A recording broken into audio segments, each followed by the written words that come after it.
Chacharets, buenos días, buenas tardes, buenas noches, buenas madrugadas, en donde sea que estén en esta esfera llamada mundo. ¿Tú dónde estás, querida? ¿Cómo estás en esta esfera llamada mundo? Hola, Nenu Monster. Estoy en la Ciudad de México, muy feliz de platicar contigo y muy feliz de hacer este episodio, porque Chacharets, les prometo que es el episodio para el cual estudiado, y para el cual también pues, le dedicamos un buen rato a la línea del tiempo y a tratar de acomodar las cosas para explicarlas de la mejor manera. Así que de verdad que ojalá lo disfruten tanto como nosotras al prepararlo. Hoy Y hablaremos de surrealismo. este chisme ya se los habíamos contado, pero lo quisimos hacer en otro episodio porque, a ver, Gala y Dalí vivieron muchos años, entonces hicieron muchas cosas. No es un chisme que podamos contar como rápido, es algo que trae mucha carnita, trae mucho chisme y queremos adentrarnos en algunos, no en todos, porque obviamente va a haber cosas un montón que nos falten, pero no podemos abarcar todo. Ahí se las dejamos de tarea, ustedes vayan poniéndonos de esta línea del tiempo que fue lo que más les gustó, les llamó la atención, pero bueno, no podemos clavarnos tanto en toda la obra de Dalí, porque no manches, o sea, nos tardaríamos 3 días. Pero vamos a hablar de las cosas más relevantes que para nosotras son relevantes y son importantes y hay mucho chisme. Así es que prepárense un cafecito o si están yendo en el coche, pongan atención. O si nos están viendo en YouTube y denle play, va a haber fotos en YouTube. Entonces también acuérdense que esta parte sí es muy visual, o sea, Dalí va a ser muy visual. Entonces, pues vayan viendo las fotos en YouTube que las vamos a ir poniendo conforme vayamos hablando de ellos. ¿Tú cómo te preparaste? ¿Eres Team Gala o Team Dalí? No, pues fíjate que después de toda esta historia me quedo como al principio, contándole la historia con mucho cariño y con mucho respeto, pero no me siento atraída por ninguno de estos personajes. Y si tuviera que escoger ya de un ¿qué prefieres? Pues a Gala, sin Sí, duda. Yo en total. Dalí encuentro muchas cosas que son inaceptables, de esto estaremos platicando a lo largo del episodio. Creo que Gala sería mi elección. No sé si me quedaría con Gala también. Creo que sería como, pues no sé, me conformaría con que fuera amiga de tu amiga. O sea, tu amiga, se cuenta, Ándale, ¿no? tu Sí, cuata, ajá, ándale. Como sí. alguien que conoces en la peda, alguien que ves en el súper y la saludas, Sí. pero hasta ahí, no sé. Pero que si llegas a su fiesta de cumple, eres bienvenida en Sí, su sí, casa porque sí, te topa de tu amistad y todo claro. bien. Claro, no, y qué padre tener una amiga como Gala, ¿no? O sea, hubiera estado muy maravilloso con ese dinero, con ese prestigio, con esa lana. Imagínate las fiestas que daban también, ¿no? Imagínate con la gente con la que se juntaban. Y de aquí, pues bueno, también Gala, hay que decir, ya verán en el transcurso, ya sacarán sus propias conclusiones, pero fueron dos personas polémicas. Digamos que se juntó el hambre con las ganas de comer. Así es como yo veo esta pareja. Sí, yo creo que, bueno, vamos a analizarlas, ya iremos sacando conclusiones. A mí se me cuestan un poquito más de trabajo que a ti, pero entiendo por qué se ha estudiado el surrealismo. Además, para muchas personas se reduce a un nombre, que es Sí. Salvador Dalí, y también de esto estaremos platicando el día de hoy, porque no era el único nombre importante, pero quiero que entendamos por qué sí es el que más destacó, el que más trascendió y que para bien y para mal se fue apropiando con los años de todo el surrealismo. Entonces, ¿qué, Nenu? ¿Te parece si nos vamos intercalando en este nuevo experimento de personajes tete a tete? Vamos intercalándolos. ¿Y saben por qué voy a empezar yo? Porque Gala nació primero. Gala nació en los 1800, o sea, fue del siglo antepasado, ¿eh? No pasado. Y se llevaban varios añitos. Entonces yo voy a empezar a contarles la historia de Gala bebé, que en realidad ella se llamaba Elena Ivanova Diakovna, y ella nació en el sur profundo de Rusia, en Kazán. O sea, era una provincia muy alejada del cosmopolitismo. Ella queda huérfana muy joven, como a los 11, tenía algunos hermanos, estaba su mamá, la mamá se vuelve a casar y el padrastro como que siempre tuvieron una gran relación, pero en ese momento pues no podían las mujeres estudiar. Entonces Gala fue, digamos, como una autómata, ella leía mucho, era muy culta, los papás también eran muy cultos, eran personas que iban mucho a los bailes, a las cenas, se juntaban con mucho artisteada. Entonces, pues ella de ahí aprendió, fue una mujer que siempre fue muy inteligente, fue muy brillante y tan es así que ella en algún momento gana una beca. Las mujeres como no podían trabajar, todavía no podían trabajar y no podían estudiar, ganaban becas para poder ser maestras y Gala se gana una beca casi casi de excelencia, ¿no? Y ella tenía permitido dar clases en su casa. Yo me voy a quedar hasta ahí. porque esto es muchos años antes de que llegue Galí de que llegue Dalí al mundo. Galí, ¿viste? 10 años después, 1904, nace Salvador Dalí. Él recibe el nombre de Salvador, quien en realidad fue un hermano fallecido. Esta historia la hemos visto antes. Antes Vincent Van Gogh corrió con la misma suerte o mala suerte, también iremos un poco desmenuzando este karma del hermano muerto que no sobrevive a la bebetud, entonces le ponen el nombre de su hermano muerto, Salvador Dalí. Y eso es importante porque Dalí creció con esta idea de la reencarnación, o sea, él estaba seguro de que su hermano muerto había reencarnado en él.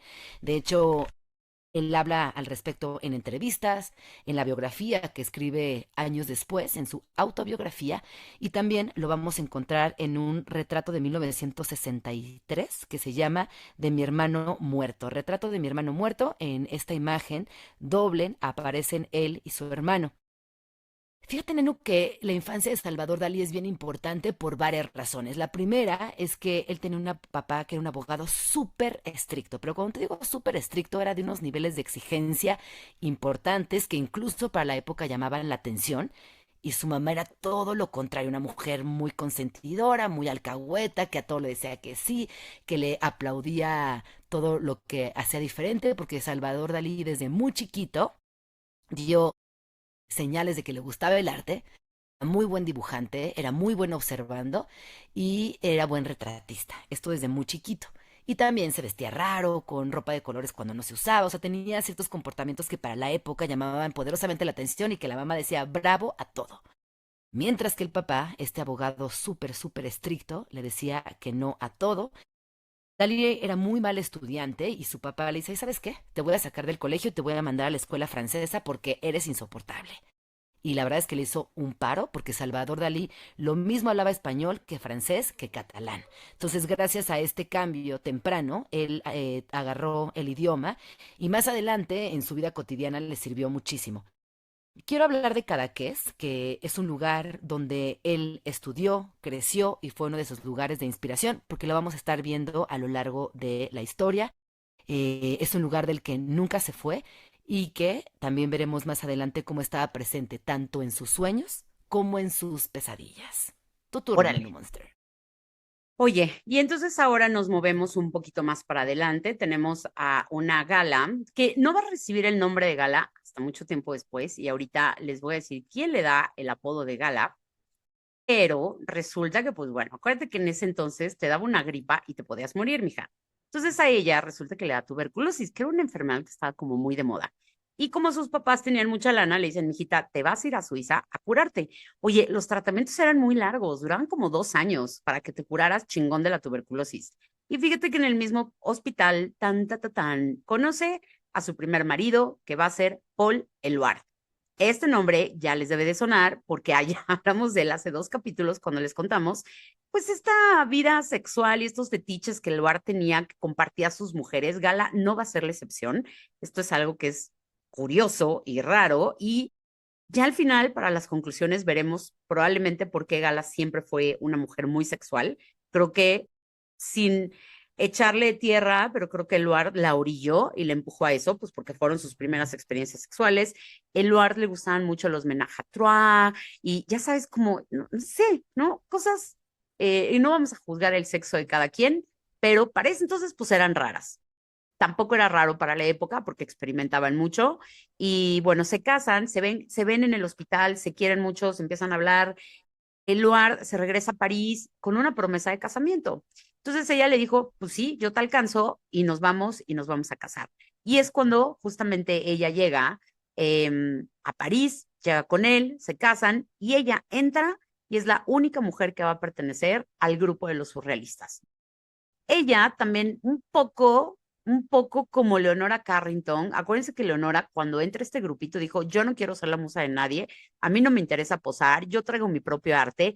Gala era otra especie, ¿no? Gala era más monetaria, era más visionaria, era más de proyectos. De hecho, ella impulsa un montón la carrera de Luar. Ella también le empieza a echar muchas porras, le dice, sí, mijito, sigue escribiendo, lo estás haciendo bien chingón. Y hay muchos poemas que Eluard le dedica a Gala en ese momento. ¿Quién le empieza a decir Gala? Es él. Y me voy a quedar aquí para que entonces tú entres con Dalí.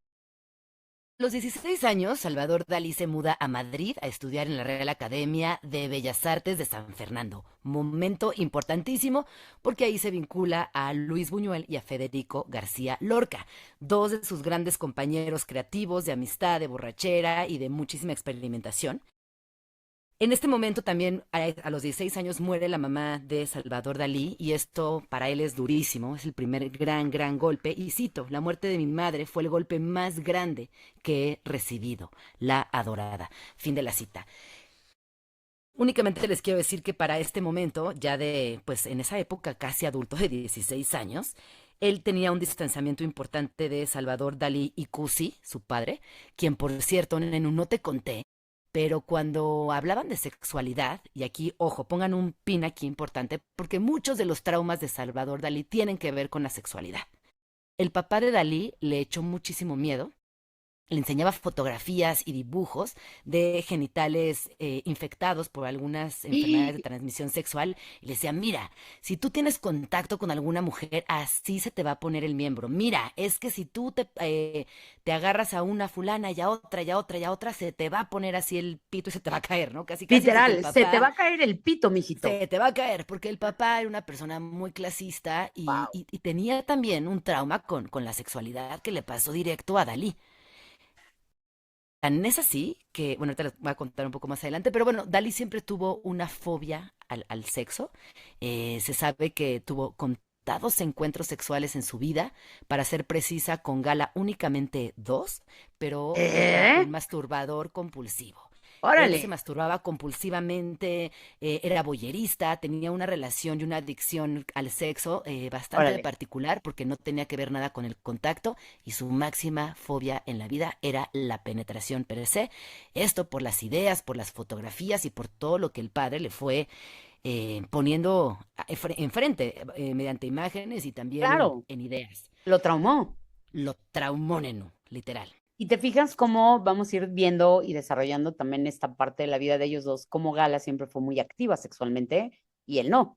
Y esto nunca causó un problema dentro de su matrimonio, al contrario, eh, Dalí permitía que Gala tuviera sus encontrones y sus llegones y sus becerros con muchas otras personas, lo cual a mí también se me hace, oye, pues a puntito para la Gala, ¿no? Porque también ella nunca se acopló como a la sexualidad de el marido, nunca le dio esta devoción sexual o vivió el mismo vivió el mismo la misma parte Deseo. casta que él, ¿no? De, bueno, si no quieres, no. Ella dijo, ching, su madre. O sea, si usted no quiere, mijo, yo me voy a conseguir a un colágeno. Y eso, Sí. fíjate que pasó mucho tiempo. O sea, todo el tiempo Gala Todo el tenía, tiempo. todo el tiempo Gala tenía a sus noviecitos que le daban sus llegues. Entonces, oye, pues bien también, ¿no? O sea, era una Pues cosa, un contrato muy claro, justo, ¿no? claro. Creamos juntos, hacemos negocios en pareja, viajamos, nos damos la gran vida. Tú, masturbaciones compulsivas, yo, mis sondas y cada quien, ¿no? Le damos. Oye, pero Gala, te digo, tenía como una sexualidad, pues, atrevida. Yo creo que Eluard fue uno de los que, de los que los inició, porque acuérdense que Eluard ofrecía a sus mujeres con sus amigos, así lo hizo con Ush, y les digo, Gala, ahí estaba, y también este tipo asqueroso, vulgar, corriente, pelado, pues también ofrecía a Gala como, si quieres pasar un rato con mi mujer, pues adelante. Y quien le tomó la palabra fue Max Ernst. Y Max le dijo, pues sí, préstamela, présteme a su mujer, compadre, ¿cómo no? Muchas gracias. Y se quedaron un rato, pues teniendo un romance. La verdad es que Gala no tiene buenos recuerdos de Ernst, o sea, como que siempre dijo, meh, meh, pues meh, o sea, me dio igual, ¿no? Y no estaba padre que él la No. estuviera vendiendo o ofreciendo, pues como si fuera un pedazo de carne, ¿sabes? O sea, esto sí fue muy asqueroso. Y ya después veríamos cómo Dalí se enamora de ella, porque Luard siempre traía fotos de Gala desnuda adentro de su cartera y se las enseñaba a todo el mundo, ¿eh? De, mira mi mujer, qué buena está, o no sé qué decía, pero seguramente una bajeza de ese tamaño. Y ahí iba enseñándole a todo el mundo las fotos de Gala desnuda, ¿no? Y pinche viejo, ojalá le estén jalando los pelos de la nariz en el infierno. Ojalá. De verdad lo deseo con todas mis fuerzas. No, y a ver, o sea, asqueroso él, pero también el resto de, a ver, sí, rola la a ver, deja, o sea, si me entiendes, o sea, todo el Obvio. comportamiento, toda esa conversación está horrenda. Está horrenda. Bueno, después de que entra a la academia, Nenu, aquí empezamos a ver estos primeros destellos del narcisista que era Dalí, de lo, de lo confiado que estaba en su talento, porque sí, era talentosísimo y siempre lo fue. Les cuento que él ganó todos los premios sabidos y por haber en la academia, tan es así que lo expulsaron. Y él dijo, ¿saben qué? Me voy con mucho gusto, porque yo tengo muchísimo más talento y soy mejor que cualquiera de los Órale. maestros que hay en este lugar. A mí, la neta, es que nadie me puede calificar. Así que con esta soberbia, pero pues al mismo tiempo seguridad del genio, es desterrado de la escuela y este es el primer gran destierro. ¿Por qué es importante este momento? Porque en la Academia de San Fernando se hace amigo de Lorca y de Buñuel, que como ya dije van Ujú. a ser su gran trieja creativa. Se dice además que Lorca se enamoró de Dalí. Dalí no respondió. No sabemos si fue porque le faltó valor. Lo que sí sabemos es que había una tensión entre ellos que era obvia. Cartas, recuerdos, memorias, ¿no? Hay mucho material al respecto, pero nunca hubo un encuentro físico, nunca hubo un encuentro sexual, ya sea porque Dalí tenía fobia a la penetración o porque simplemente no se dio, esto no lo sabremos, pero nunca pasó.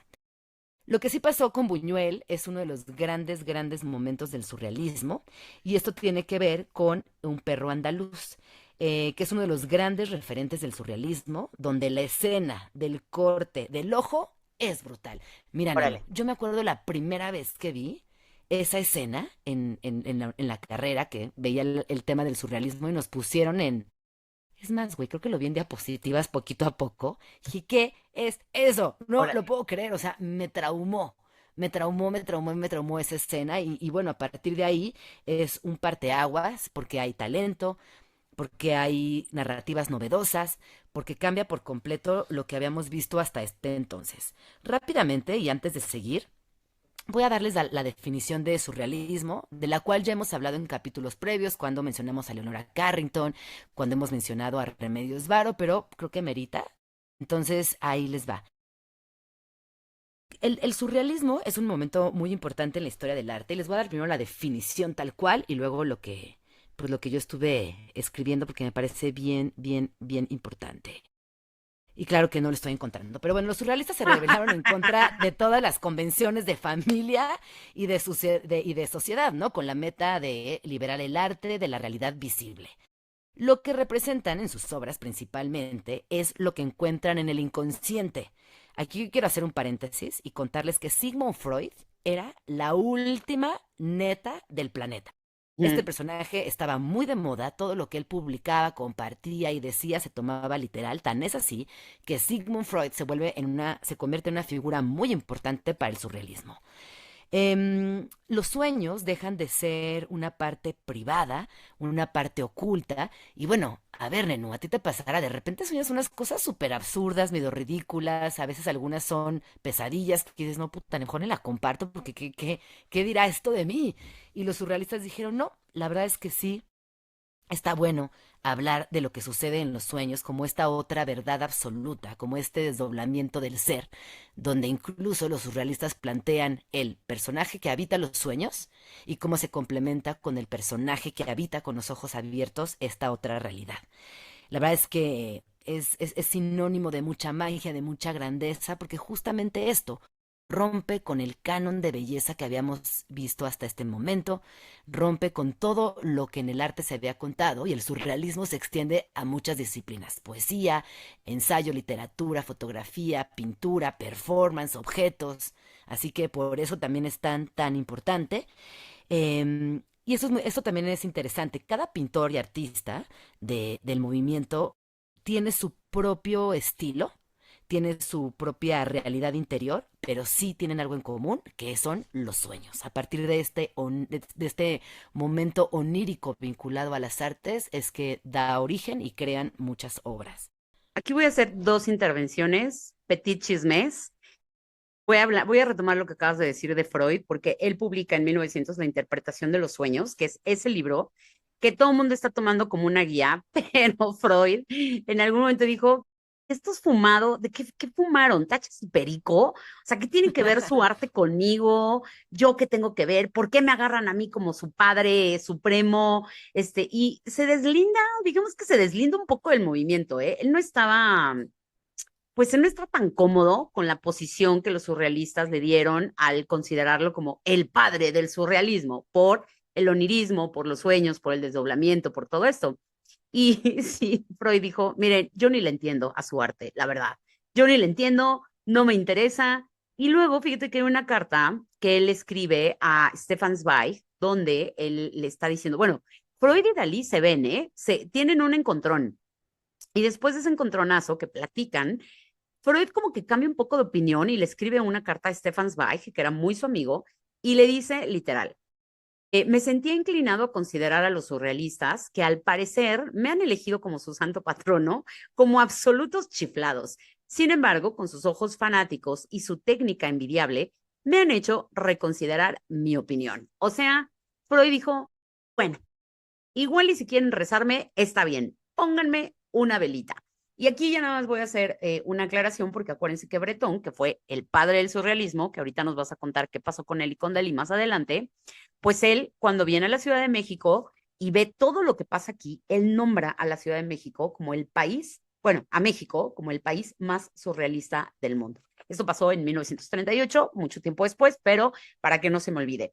Y otra cosa, cuando estaban estudiando en la academia, fíjate que el primero que llegan son Buñuel y Lorca. Dalí llega hasta después, ya. Dalí llega cuando ellos dos, cuando Lorca y Buñuel ya eran muy amigos, y Dalí como que llega a ser la tercera ruedita, ¿no? Como la Santísima Trinidad, empezaron a hacer ellos tres, güey, se aventaban unas pedas maravillosas, engominados, emperifollados, salían encontronazos, con chavas, con chaves, con chavos, o sea, con todo el mundo, pero hay que aclarar que Buñuel era muy estirado, era un güey con el anito muy apretado, era muy conservador y era muy homofóbico. Entonces, en ese momento también, Lorca tenía que esconder sus inclinaciones, sus preferencias sexuales y sobre todo con Dalí. Creo que Dalí, a ver, no sé, creo que podría haber sido bisexual si se hubiera dejado llevar, creo que hubiera sido pansexual si se hubiera dejado llevar por su sexualidad y sus deseos, pero como bien dice, su papá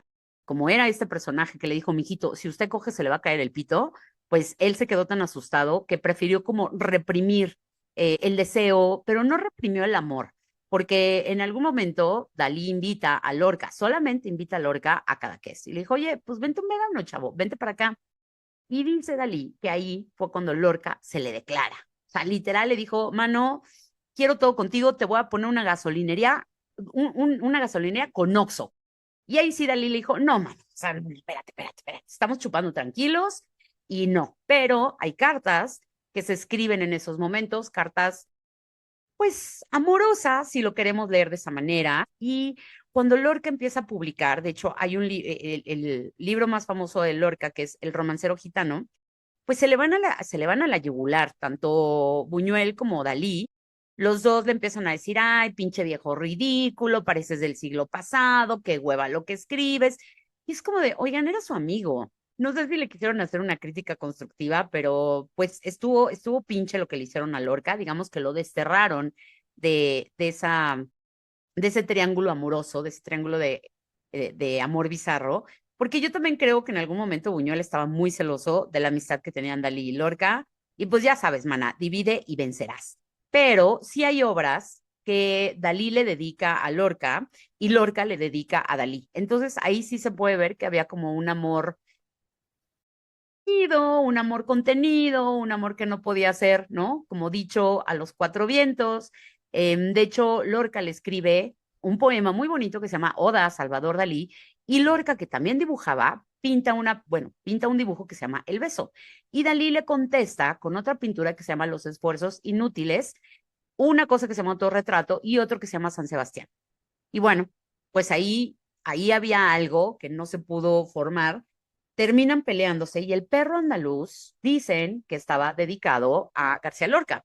Y él se enoja muchísimo, muchísimo, muchísimo. Le rompen el corazón sus dos mejores amigos porque dice, ¿cómo es posible que me digan que yo soy el perro andaluz? Se terminan, se cortan, se escupen, se tiran la Barbie, se pelean, nunca más se vuelven a hablar. Y hay un momento en donde Dalí y Lorca vuelven a reencontrarse en España, ya los dos viejos, los dos cansados, prometieron volverse a hablar y a Lorca lo fusilan al año siguiente. Entonces ya no hubo oportunidad de retomar esa amistad. Y dicen que cuando Dalí también se estaba muriendo, ya nos contarás en ese momento, pues él también recordaba a Lorca. Dice su enfermera que lo llamaba. Entonces, bueno, pues ahí había, como quieran llamarlo, un amor muy profundo, una amistad muy profunda, con estas conexiones que haces con las personas y también los celos erráticos de Gala destruyeron todas las cartas que Lorca le mandó a Dalí. Las cortó, las tijereteó, se las masticó y se las tragó. Entonces no hay más que algunos ejemplos de esas cartas porque Gala las cortó. Pero bueno, continuamos No. entonces. Sí, estuvo muy triste esa amistad, la verdad, porque a mí me parecía que sí podían ser. Busquen las fotos en Google, porque Amigobios. No es cierto, estoy sí, jugando. claro, podían ser amigobios y pues no se podía, ¿no? Acuérdense que a Lorca también lo matan, entre tantas cosas, porque creían que era comunista, que estaba en contra del gobierno, pero también lo matan por homosexual. Y Pablo Neruda también le hace mucho fuchi a Lorca por su preferencia sexual. Pero bueno, Sí. no estamos hablando de ellos, sino ya nos vamos a clavar aquí. Pero ahora sí, vamos al momento en donde ellos se conocen. ¿Cuándo Em, sí, vas? No, dale, dale, dale.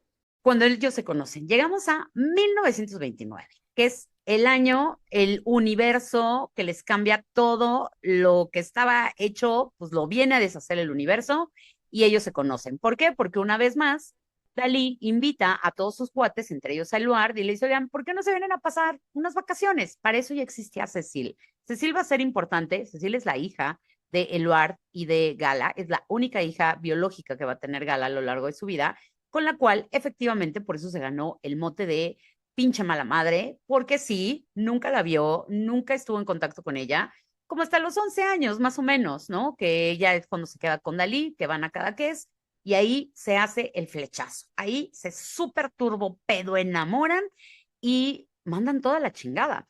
Eluard se regresa con su hija, pues a tristear y a llorar, y pues Gala se queda a unos meses más con Dalí y ahí es donde empiezan a escribir El perro andaluz, 1929, y hay un encontronazo con Buñuel, porque acuérdense que Buñuel era este señor tío panista, muy estirado, muy conservador, muy de derecha, y a él no le parecía nadita que su amigo estuviera involucrado con una señora casada, que tenía un hijo y que la señora se había quedado. Entonces, digamos que era muy juzgoncito, ¿no? Buñuel.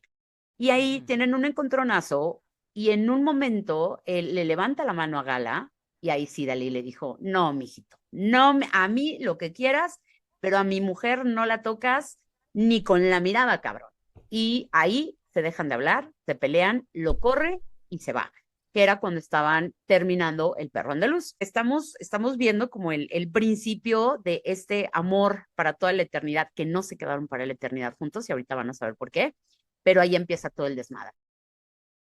Hasta aquí vamos viendo que hay un perfil en Dalí, un tipo bastante egocéntrico, narcisista, problematicón, que termina con sus amistades de manera efusiva y él se va posicionando al centro del movimiento del surrealismo. Aquí quiero platicar un poco de sus pinturas, porque sus pinturas son hiperrealistas, son casi fotográficas. Hay algo en esas escenas oníricas que nos parecen muy familiares y sin duda ustedes están ahorita pensando en esta pintura famosísima de los tres relojes, esta que no solamente ha hecho de Salvador Dalí un concepto en sí mismo, sino que sí creo que pues es la obra más famosa. ¿Y por qué es importante? Porque estamos en medio de un sueño, pero Salvador Dalí descubrió que los sueños no siempre son algo inalcanzable, sino que a veces son tan cercanos a la realidad que los llegamos a confundir. Y no sé si a ustedes les ha pasado que están en el quinto sueño y que se dan cuenta que están soñando, pero es muy real, pero que está a punto de convertirse en una pesadilla y lo pueden redireccionar. Hay algo en la mente que juega a nuestro favor con esos sueños extraños, con esos sueños difíciles de explicar y que también esto es importante decirles, la personalidad de Dalí era muy exagerada para muchas personas, un tipo atrevido, exhibicionista, pero él, en su propia autobiografía llamada La vida secreta de Salvador Dalí, que escribió a los 37 años, confiesa que detrás de este hombre atrevido y exhibicionista había un hombre muy tímido y que él fue desarrollando con los años esta personalidad. Uno, pues porque era un éxito en ventas. Dos, porque le permitía poner distancia con todas las personas y no intimar con nadie que él no considerara lo suficientemente inteligente, listo, amoroso y demás. El famosísimo bigote. Esto es algo importante porque él lo moldeaba con azúcar cristalizada y se le paraban moscas continuamente. Entonces él decía que él disfrutaba que esas moscas se le pararan en el bigote. Ay, Viejo cochino, viejo imprudente, también tenía esta parte muy de llamar la atención, que a mí es lo que me sí, sí, termina chocando, pues porque al final sí era un facho, al final sí era un güey de ultraderechas, al final sí era sí. todo lo que decía no ser. Entonces hay una contradicción que fíjate que también después de preparar este capítulo me doy cuenta que no, era un tipo demasiado brillante, o sea, era lo suficientemente inteligente para Mucho. entender cómo se movía la política, las dinámicas sociales, las dinámicas financieras y él buscar siempre caer parado para continuar con la vida que él quería y darle a Gala también lo que necesitaba. Esto, como veremos más adelante, pues le costó muchas amistades, Nenú. Le costó también mucho desprestigio, o sea, esta Sí. personalidad y esta soberbia, pero bueno, No, esto y lo iremos viendo más adelante. les costó la familia, porque Ujú. también Ana María Dalí, que era la hermana, desde que se casó con Gala, Ana María se fue de su vida y le dijo, nunca más, qué asco. El papá también, acuérdate que le dice, te voy a desheredar, cabrón. Si no te vas de esa mala mujer. Y Dalí dijo, me vale, o Me sea, vale, desherédame. sí. Si Ana María no me quiere volver a hablar, que no me vuelva a hablar. Gala dejó a su hija. Si me preguntas, fue una bomba atómica y fue una de las parejas más escandalosas. Es una de las, ¿no? Hasta la Sí, fecha. sí. Bueno, si quieres, entramos a la persistencia de la memoria, que pues esta pintura surrealista icónica de Salvador Dalí, creada en 1931. También es conocida como los relojes blandos o los relojes derretidos, que esta obra representa un paisaje desolado con relojes que parecen derretirse y en realidad de fondo lo que sugiere es una reflexión sobre la relatividad del tiempo y la naturaleza de la memoria. ¿Por qué pensarían que este cuadro es tan importante? Bueno, hay varias razones. De entrada, los relojes derretidos, esto que compartimos todas las personas que habitamos el planeta, que tiene que ver con el tiempo, este elemento que está asociado con la precisión, con lo lineal, con las etapas de la humanidad, y al verlos derretidos o blandos, pues claramente están desafiando la noción convencional del tiempo. El paisaje desolado también es bien importante porque tiene un mar al fondo y un tronco seco, que esto contribuye a la atmósfera surrealista y claramente es un sueño. Ahí es donde te das cuenta de que, pues sí, Sí, esto sí, sí. está piradísimo, esto es un sueño. Fíjate que hay varios estudios o varios historiadores que han dicho que es un posible autorretrato y algunos críticos interpretan esa masa amorfa en el centro del cuadro como un autorretrato distorsionado de Dalí, como si Dalí estuviera de perrito con esta nariz alargada y esto le añade también pues un significado muy interesante. Y bueno, la obra se interpreta como una reflexión sobre la naturaleza subjetiva del tiempo, la fugacidad de la memoria y obviamente la influencia del inconsciente en la percepción de la realidad. Yo les quiero dar otros datos porque es de esos tres relojes que se derriten bajo el sol. Hay otro más que tiene la carátula cerrada, porque es de estos relojes preciosos de bolsillo que desafortunadamente ahora sí ya van de salida con tanto reloj digital. Pero bueno, estos relojes que usaban nuestros abuelos de bolsillo está cerrado. Y esa carátula está llena de bichos, ¿no? De hormigas negras. Esto, como ya les he contado, en el arte se llama memento mori. Este aspecto en descomposición es un símbolo y un recuerdo de que vamos a morir. De hecho, la muerte está implícita en ese cuadro. Está la muerte, el paso del tiempo y como también la distorsión del tiempo es algo muy personal. Tú piensas que cuando eres chiquita el tiempo pasa a un ritmo, cuando tienes cierta edad a otro ritmo y en la vejez seguramente a otro ritmo. Ujú. Este cuadro además invita al espectador a leer más allá de la pintura, de la realidad, y es una invitación también abierta para explorar nuestra propia relación con el tiempo, nuestra propia reflexión personal. A mí me gusta mucho este cuadro. Podrán pensar que es muy trillado, que lo hemos visto que si en tazas, que si en pósters, que si... No importa, a mí me sigue pareciendo un cuadro importante, un cuadro digno de analizar, un cuadro que a la mayoría de mis colegas les choca y que dentro de la carrera de Historia del Arte es muy mal visto, pues a mí Órale. me gusta, a mí me parece bien interesante y sí creo que contribuye a una atmósfera onírica muy potente. Ahí se los dejo, búsquenlo, véanlo con cuidado y ya me irán contando qué les parece. Esto sucede en 1932. Esto fue una de sus pinturas más importantes, ¿no? Y de las primeras. Pero creo que sí, de las más Sí, ¿no? importantes sin duda, y creo que Fue de él las era. primeras, ¿no? O sea, fue como cuando empieza ya a hacer algo, porque cuando ellos aterrizan en París, hay un momento en que Dalí le dice a Gala, oye, chata, vámonos a París, porque necesito expandir mi universo, necesito que me conozcan. ¿Sabes qué también tenían los dos, creo? Esta sed de fama, esta sed de vamos a ser famosos a costa de lo que sea y Sí. como sea, y vamos a vivir del arte. Bueno, se sabe que Dalí desde muy chiquito estaba obsesionado con ser famoso y que Fíjate, era un niño que tenía claro. alucinaciones, era muy supersticioso, o sea, pero muy supersticioso en serio. Y él siempre, dentro de su extravagancia, mencionaba que iba a ser famoso. O sea, lo Órale. tenía hermana claro desde chiquititito. Lo Y creo que manifestation desde chiquitito. lo manifestation desde chiquitito. Sí, Oye, sí, y sí. hay algo extraño entre ellos dos, porque eran muy supersticiosos los dos. Digo, imagínate venir de la Rusia profunda también, donde ella estaba en contacto con brujas, chamanes, tarotistas, y dicen que Gala le echaba el tarot todos los días a Dalí. Y él se dejaba llevar también, ¿no? Creo que estaban también en el momento. Bueno, en 1930, les digo, ellos dos deciden irse a París a buscar el éxito, a buscar la fama, porque claro, en España pues no había como tanto campo y París era el momento, ¿no? Estaba como la ebullición y estaba París raro porque por un lado estaban mucha gente que estaba muy dispuesta a gastar mucho billete, el arte estaba en su máximo esplendor, convergían un montón de artes, y literatura, pintura, cine, música, o sea, era como el momento, no sé si tú lo consideres así, de más ebullición creativa al mismo tiempo. Ellos se mudan para allá y como Gala ya conocía a todos los surrealistas, pues ella, pues, digamos que intercede por Dalí con Bretón. Llega con él y le dice, oye, pues es que ¿por qué no consideras a este chavo? Pues creo que él está muy clavado en este pedo, que era el método paranoico crítico. Después, en otra clase les contamos que era el método paranoico crítico, pero es muy interesante. Y entonces Gala le insiste mucho que él era muy original y que tenía todo para pertenecer al grupo de los surrealistas.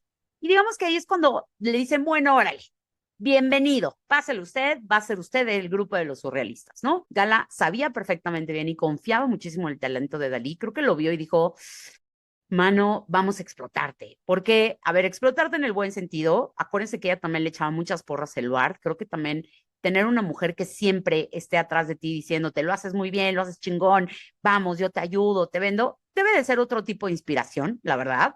Y creo que por ahí James Edward lo dijo, ¿no? Qué fortuna tener una buena esposa como Gala, que es un entre 100, y Dalí la tuvo. Y pues sí, miren, llegamos a las conclusiones al final, pero sí. Entonces, dime, No, no, vas.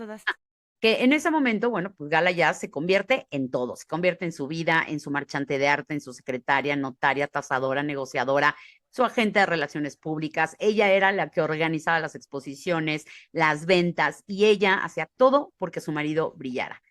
Como les repito, si alguien creía en el arte de Dalí, era ella.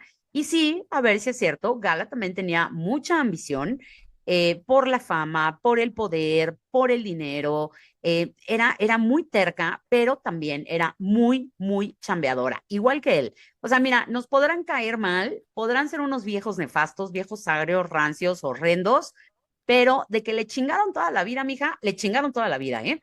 Colaboraron en un montón de proyectos. Gala conceptualizó un montón de las obras de Dalí, ella armaba las exposiciones, fue su manager comercial, fue la que le consiguió muchísimos grandes contratos comerciales por las obras, ella aseguraba el billete y estaba asegurando el éxito monetario. Digamos que Gala fue la conexión del arte y el dinero, que algo que puede ser muy odiado cuando romantizas el arte y crees que todos se tienen que morir de hambre y crees que debes de respetar tu corriente. Pues no, o sea, si ojalá todo el mundo pudiera vivir del arte como vivió Dalí, ¿no? Ya veremos más adelante por qué lo decimos, pero Gala fue muy odiada porque Gala quería que Dalí estuviera en todos lados. Y Dalí también, ¿eh? O sea, tampoco nadie le ponía una pistola en la cabeza. También él quería estar en todos lados, que como ya bien lo dijiste, soñaba con ser famoso y él iba a hacer lo que tuviera que hacer para estar en todos lados.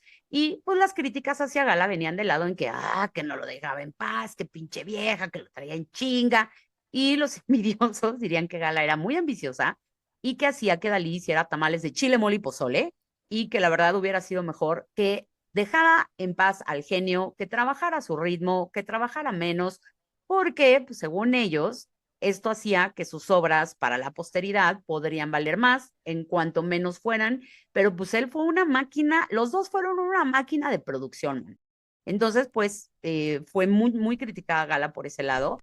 Pero pues es eso, ¿no? O sea, las mujeres siempre vamos a ser criticadas por todo, por si pones a Por chambear algo. vestido Ay, y por si sí. no lo pones a chambear, Sí. por las dos cosas. Y entonces, bueno, pues ahí yo me quedo para que entonces continuemos con estas exposiciones que empieza a dar Dalí. Bajitas, porque no eran tan famosos todavía, no eran tan conocidos. Y aquí vengo en un momento muy importante cuando él, a costa de, les digo, a costa de lo que sea, pues él dijo, vamos a hacer unos objetos. Y entonces empiezan a hacer unos objetos muy extraños que, ¿cómo se llaman, por favor? Vamos allá a poner el año 1931, aparece el primer objeto surrealista o objeto de funcionamiento simbólico, que son objetos que están conformados por dos o más cosas que normalmente no se relacionarían, pero que al hacerlo también generan pues una nueva reflexión. Uno de los más famosos, sin duda, es el teléfono langosta o el teléfono afrodisíaco, como también se le conocía a esta pieza, la cual fue adquirida por Edward James, un ¿Mm? coleccionista británico, que además dejó huella importante en México, porque él pasó grandes momentos en nuestro país. Y bueno, el resultado era entre repugnante y chistoso y asociaba la comida en general, a situaciones sexuales principalmente. Les cuento que además Salvador Dalí le tenía mucha fobia a las langostas, entonces a las langostas vivas. Entonces, este objeto surrealista o este objeto del funcionamiento simbólico llama poderosamente la atención porque cuando tú agarrabas el teléfono Ujú, tenía forma de langosta y lo pueden buscar ahorita, lo pueden ver aquí en YouTube. Y cuando tú hablabas, pues en realidad hablabas por la parte de la cola de la langosta, donde estaban sus órganos sexuales. ujú, Entonces es como toda una apropiación de la idea de que los crustáceos en específico son afrodisíacos, ligado a la fobia, una de las fobias de Salvador Dalí, las langostas, y a su ujú, otro gran trauma, ¿no? Lo sexual. Hay quienes dicen que Salvador Dalí manifestaba toda esta sexualidad a través del arte y bueno, de la masturbación compulsiva, pero principalmente en el arte. Y este objeto surrealista creo que es uno de esos grandes, grandes ejemplos y que una vez más, ¿no? Nos reta como espectadores, nos reta como personas que estamos tratando de entender de qué va y sale con una cosa más loca y más fuera, claro. como fuera de contexto y todo el tiempo descolocando. Creo que esta era una particularidad de Salvador Dalí, porque lo mismo llegaba a un restaurante con un ocelote, porque esa era su mascota, Ok. invitaba a todos sus cuates, Ujú, llegaba un cuentón millonario y decía, a ver, firmaba el cheque por un lado y órale. del otro lado ponía un dibujo original y firmado por Dalí. Tú Wow, decides, ¿quieres cobrar el cheque o te quedas con la pieza original atrás del cheque? O sea, wow. era un tipo que todo el tiempo retaba, ¿no? Y eso es interesante porque sí rompe por completo con el estereotipo de un artista más Claro. discreto, más leve, más político No, y lo y que se pone decíamos, al centro. más romantizar su carrera de pintor muerto de hambre, ¿no? O sea, ellos sí no querían pasar hambre, no querían estar enfermos y viviendo en un cuartucho en París, ellos querían la lana, ellos querían Sí. brillar en sociedad y ser esta pareja extravagante y ser famosos. Ahí hay un momento muy interesante porque cuando están haciendo estos objetos eran muy difíciles de vender.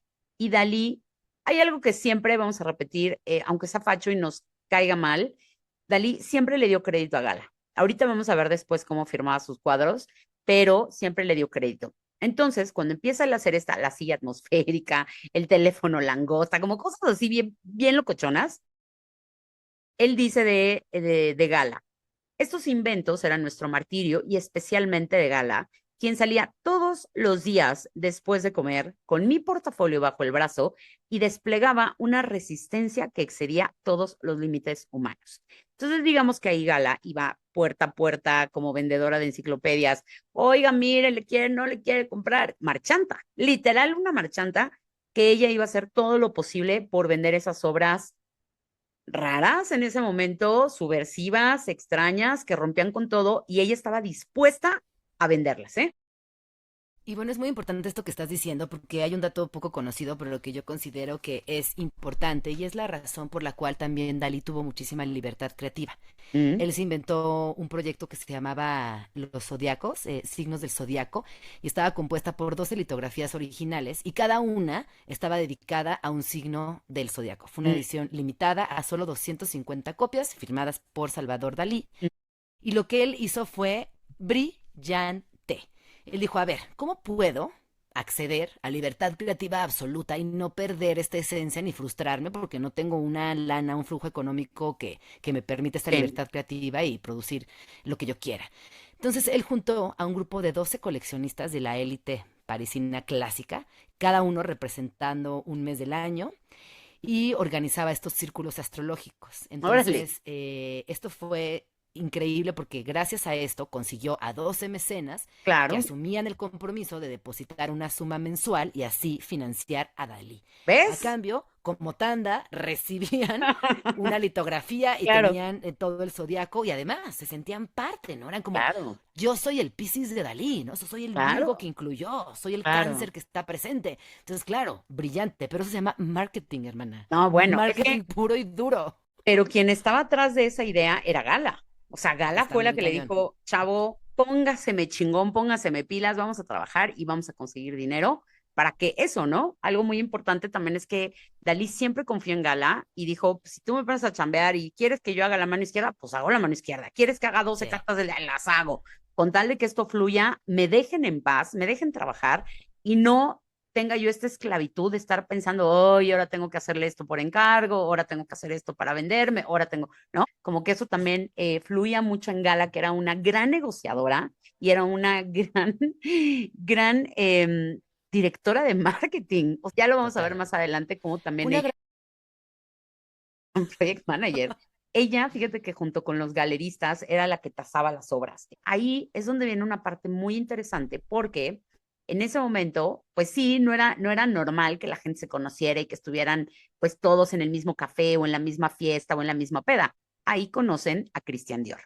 Christian Dior va a ser muy importante en la vida de ellos dos, va a ser un gran amigo, pero en ese momento, sí, sí, Christian Dior, el de los vestidos, sí, sí, Dior, el de las tote bags carísimas de París, sí, ese señor, él empieza a ser galerista. Él en realidad ya tenía ideas de ser modista, pero todavía no pasaba por ahí, diseñador, no, todavía no. Y él tiene un momento con sus papás donde les pide dinero para abrir una galería y los papás le dicen, mira, sí, pero qué oso que andes vendiendo arte. Así es que no vayas a poner tu apellido. Y él da todo el dinero, o bueno, la mitad junto con su amigo, y ponen una galería. Cuando se conocen, Gala dijo, de aquí somos. O sea, Gala lo vio y dijo, nos vamos a hacer cuates de este güey porque tiene una galería chiquita, modesta, no es de las mejores de París, pero tiene una galería y lo que necesitamos nosotros es que nos vean, que nos expongan. Entonces Gala empieza a hacer las mediaciones para que Dalí y Christian Dior se conozcan, empiezan a hablar y tenían mucho en común. Ya lo veremos más adelante, pero tenían muchas cosas en común y Dior le dice, otra vez vuelve a confiar en él, en su trabajo y le dice, ¿sabes qué, Dalí? Tu obra no es invendible. Yo me voy a encargar, yo confío en ti, vámonos. Y empiezan, no una vez, expuso varias veces en la galería de Dior, que después tuvo que cerrar porque viene la Gran Depresión y se quedan sin lana. Y luego Dior desaparece de este momento y lo vamos a retomar más adelante. Pero aquí es donde viene y se junta con Elsa Schiaparelli, que era otra modista que ya sabemos que es esta extraterrestre del diseño también. Y ahí también se vuelve a juntar como las ganas de mear con el baño, ¿no? Porque como que se encontraron también dos genios, o sea, en ese momento Elsa dijo, tu arte yo lo puedo hacer portable. Y ahí vamos a hacer una anotación muy rápida. Gala siempre fue una señora que estuvo muy a la moda. Acuérdense que ella venía de una familia adinerada, por lo cual siempre estaba bien vestida, bien enchonada y bien calzada. Ella, cuando empiezan a ser famosos, Elsa y Chanel se peleaban por vestir a Gala. Y luego, cuando conocen a Dior, pues ella cambia todo su modelo y se empieza a vestir de Dior. Pero cuando empiezan a trabajar con Elsa Schiaparelli, Gala vuelve a cambiar. Es lo que te digo, era una máquina también de marketing. Dijo, yo voy a ser la portavoz de este proyecto y me voy a vestir de Schiaparelli. Entonces, pues se empieza a vestir de Elsa Schiaparelli. Y ahora, aquí lo importante es que Gala proyectaba, Dalí bocetaba y Elsa ejecutaba. Y entonces de pronto hacían unas cosas locochichichichísimas. Y empiezan a hacer algo muy interesante que les vamos a dejar la foto en YouTube, que es una foto que toma Gala hace muchísimo tiempo, una foto muy loca, que le dice a Dalí, te voy a poner un zapato en la cabeza y otro en el hombro. Yo no te diría, a ver, Gina, te voy a poner un zapato en la cabeza y te tomo una foto. O sea, sería como de lo más absurdo. Bueno, pues esa foto le sirve a Gala para un día decirle a Elsa, vamos a hacer un sombrero. Dalí lo boceta y Elsa lo ejecuta y se hace este magnífico arte objeto que tú ya nos explicarás más, que se llama el zapato sombrero. ¿Sabes lo que daría por un zapato sombrero? Me lo Yo sí, pondría sí te todo el veo. tiempo, me parece hermoso. Chacharets, hemos tratado de hacer una línea del tiempo, pero sí es importante decirles que se van juxtaponiendo momentos, tanto de Sí, Dalí como de Gala. Y es muy importante hablar que cuando Salvador Dalí empieza a ser esta figura internacional, esta figura que además conecta con personajes de la moda, de otras disciplinas y que ya no está únicamente dentro del círculo del surrealismo, lo expulsaron.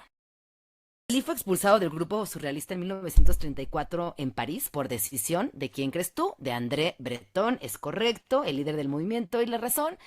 Pues mira, para mí fue una mezcla de provocación política.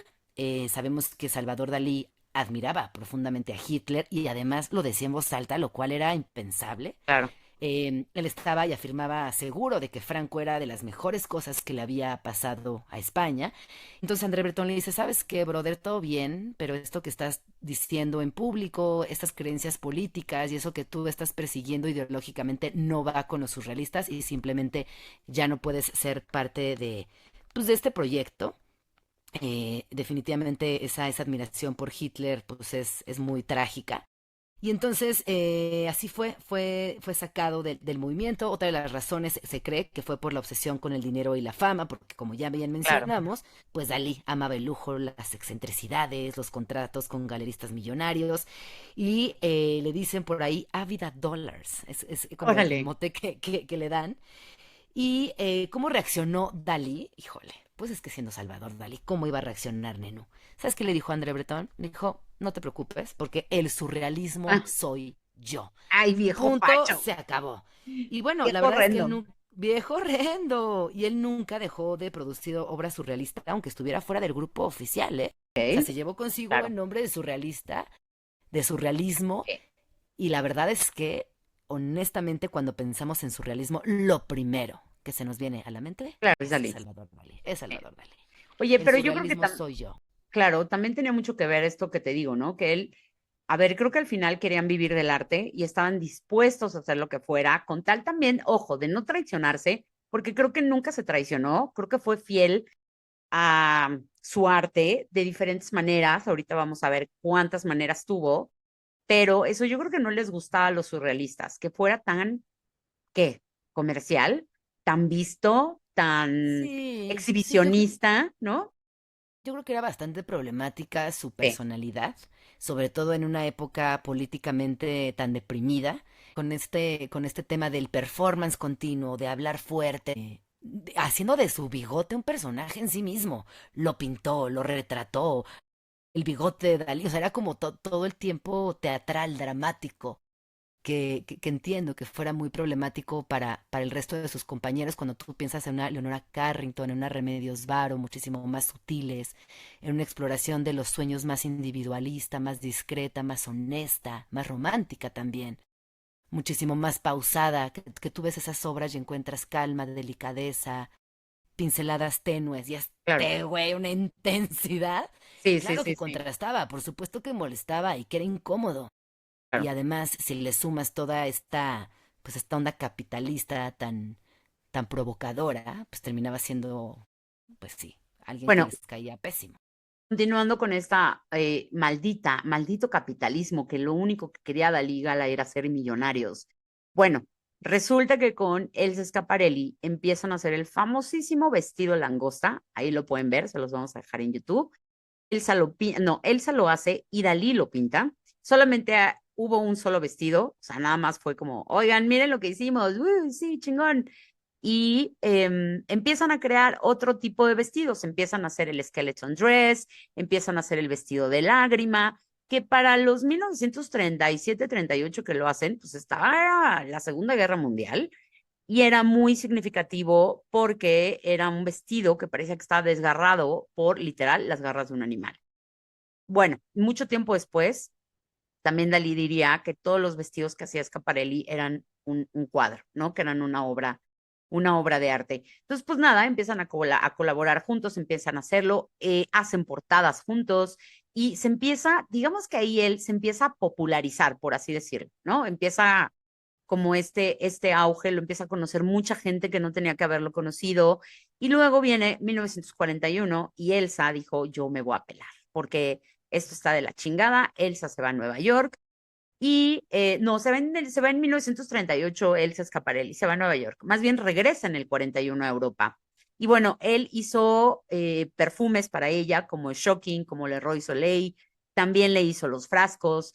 Y cuando ella regresa, a ver, la verdad es que Schiaparelli estaba a nada de convertirse en la diseñadora número uno de Europa, pero pues literal le ganó la guerra, ella se va a Nueva York y cuando quiere regresar, pues no, mana, ya estaba Dior y ya estaba Chanel y ya le habían quitado el lugar a Schiaparelli y ya no podría volver a tener como el mismo nivel que tenía antes de la guerra.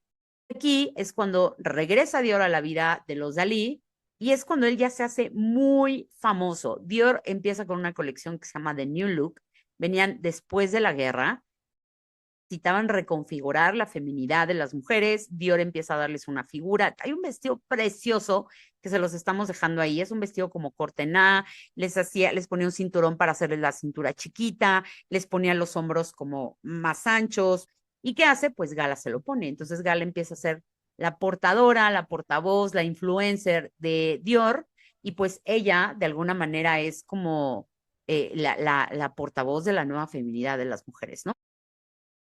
Increíble, ¿no? Entender todos estos cruces. A ver, también creo que es bien importante regresar a este momento donde hubo muchos exiliados y hubo mucho movimiento y los intelectuales, pues naturalmente son los primeros en poder migrar, en poder moverse.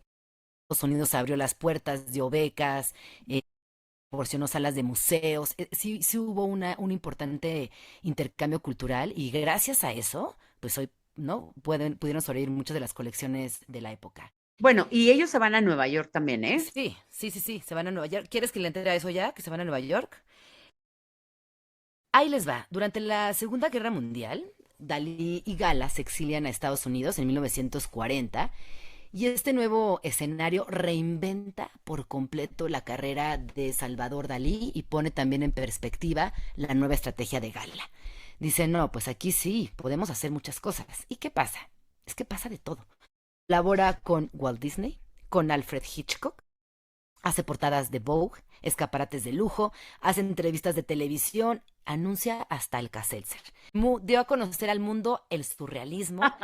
Yo les había contado, él hablaba español, francés y catalán. Aprende también inglés, entonces él en chinga se comunicaba ya con los periodistas, daba entrevistas, asistía a galas, cenas, estaba realmente muy presente en la escena. Y esto lo catapultó a nivel global. Y aquí sí se arma en grande. Como les dije, Alfred Hitchcock y Dalí coincidieron en algo, y es que para ambos personajes los sueños eran muy potentes y también al mismo tiempo muy aterradores. Entonces, bueno, cuando Dalí soñó para Hitchcock un crimen entre dos sombras y ojos, podemos decir que es una de las secuencias más importantes y más simbólicas. De hecho, tiene una frase así muy importante que dice, el crimen estaba en la mente y el surrealismo en la escena. Hay algo ahí pues que me parece muy notable y muy particular de la época. Quizás si Salvador Dalí se quedaba viviendo en Europa o si no había esta consecuencia de la guerra, pues no hubiera conocido a Walt Claro. Disney, tampoco hubiera conocido a Alfred Hitchcock. Luego les quiero contar de otra de las grandes piezas de Salvador Dalí, que es el sillón que besa el arte, que es un sillón que tenía forma de labios desde Dalí y Mae West. Y para mí es una pieza que es divertida, que descoloca, que tiene hasta un grado de sensualidad medio kitsch. Y Dalí hizo lo impensable y convirtió la boca de una actriz en un mueble. Es que ¿Viste? eso es, Sí. sí, o sea, es un tipo que, pues nada, Dalí, al final, él inspirado por los labios carnosos de Mae West, que era una diva hollywoodense, todo un sex symbol de la época, creó este sillón labios, una pieza que no solamente, pues, te invitaba como a sentarte, sino también había una cosa ahí del deseo. Claro. Esto mismo que se compartía con las langostas, con el vestido, con el teléfono, este objeto que pues se inspiró a un montón de colecciones y que además en esta pieza en particular, si me preguntas, yo creo que Dalí transformó el deseo en mobiliario, el arte en deseo, Sí. el cuerpo en casa, y el rostro femenino en paisaje. O sea, si ya lo veíamos en portadas de revistas, si ya lo veíamos en salas de arte, ya era parte del paisaje. O sea, ya es una locura, es delirante que te puedas echar una pestañita en un sillón de ojos. Y bueno, este primer modelo se fabricó en 1937 con la ayuda nuevamente de Edward James, uno de sus grandes mecenas, y en los años 70 lo rediseñó para la Fundación Boca. Pero este sillón, ¿no? Es que cuando lo veas, a lo mejor hasta una de tus amigas tenía uno en su casa, No, porque ya sé terminó en cuál es. Galerías del Triunfo. No, O sea, terminó en Sears, en Galerías del Triunfo, la réplica de la réplica, con una adaptación de material, otro relleno, pero estaba en obvio, muchísimas casas. obvio. Muchísimas, muchísimas casas. Aparecen videos y no, es Ajá, como casi como la manita de Friedeberg. O sea, es que es de ajá. estos elementos, de este mobiliario que se fue como colando en muchos lugares. Y que por eso también es fascinante, porque tiene esta parte de habitar el arte. Claro. Es cuando ya no se cuelga el arte, ya no es algo que deseo y que es inalcanzable. Ujú. Es un sillón de labios que se replica hasta llegar a Galerías del Triunfo y entonces yo, persona común y corriente, ¿qué crees? También lo habito. Y eso, Oye, pues, es precioso. oye, pero supongo que aunque sea de Galerías El Triunfo, debe estar cariñoso, ¿no? O sea, no debe ser un sillón barato. Pues yo creo que ya ahorita con los años es como cuando te compras algo en Temu, güey, pues es pirata, ¿no? O sea, es como, es inspirado en Salvador Dalí, es, ¿no? Como a partir de ese gran mobiliario, pero a lo que voy es que ha sido tan grande su impacto que se fue Claro, filtrando en la claro. cultura popular. No, y que lo Sí, sí, encuentras sí, en Temu, como bien dices, ya lo pueden encargar, está en Amazon. está en Seguro, Amazon. seguro un varo, pero lo pueden encontrar. Digo, ya es la réplica de la réplica, pero Sí, lo sí, pueden sí, sí, comprar. Oye, sí. y fíjate que cuando viajan, Dalí, como tenía bastantes mañas, tenía muchas mañas el señor, cuando van y vienen de Europa a Estados Unidos, que hay un momento que se regresan, él se ponía loco, paranoico, histérico en el barco. Gala se la pasaba bomba, se cagaba de Ujú. risa de los ataques de ansiedad que le daban. Dicen que en los barcos, cuando sonaba pues este momento, ¿cómo se llama cuando suena la alerta? Y el simulacro, perdónenme, se me fue la El palabra, el simulacro. simulacro. No, Dalí era el primero, corría, empujaba, gritaba, llegaba al simulacro listo así de firme, señor, aquí estoy. Entonces Gala se cagaba de risa, pues porque, bueno, los ataques de pánico y de ansiedad nunca lo dejaron tampoco en paz.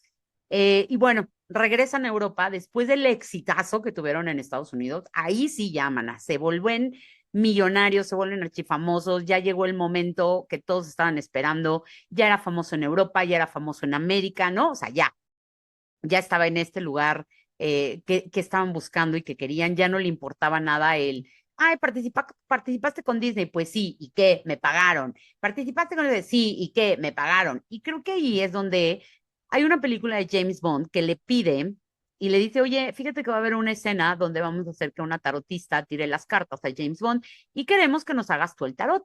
Y Dalí, que ya cotizaba en la bolsa de Wall Street, le dijo, sí, mi rey, nada más que te va a costar bastante ceros. Y Hollywood le dijo, híjole, no, chavo, no, no, no, tampoco.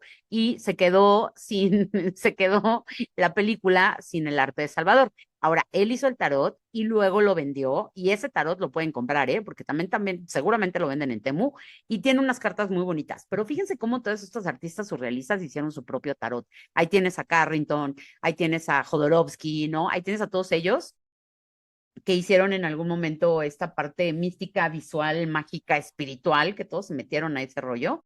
Y Oye, güey, tengo un tarot. O sea, fíjate que lo he tratado de inaugurar varias veces, pero creo que ajá, esta era la señal que necesitaba. ya Estoy lista viste, para entrarle al tarot. necesito que lo aprendas a leer para que me eches Sí. las cartas y nos armemos pedos como Leonora con sus amigas. Que yo te diga, no mames, Gina, ¿por qué me dices esto, güey? Cuando sí se cumplió, ya sabes. Listo que lo Totalmente, hagas. sí. Oye, Sí. pues regresamos a 1951. Ellos regresan a Europa.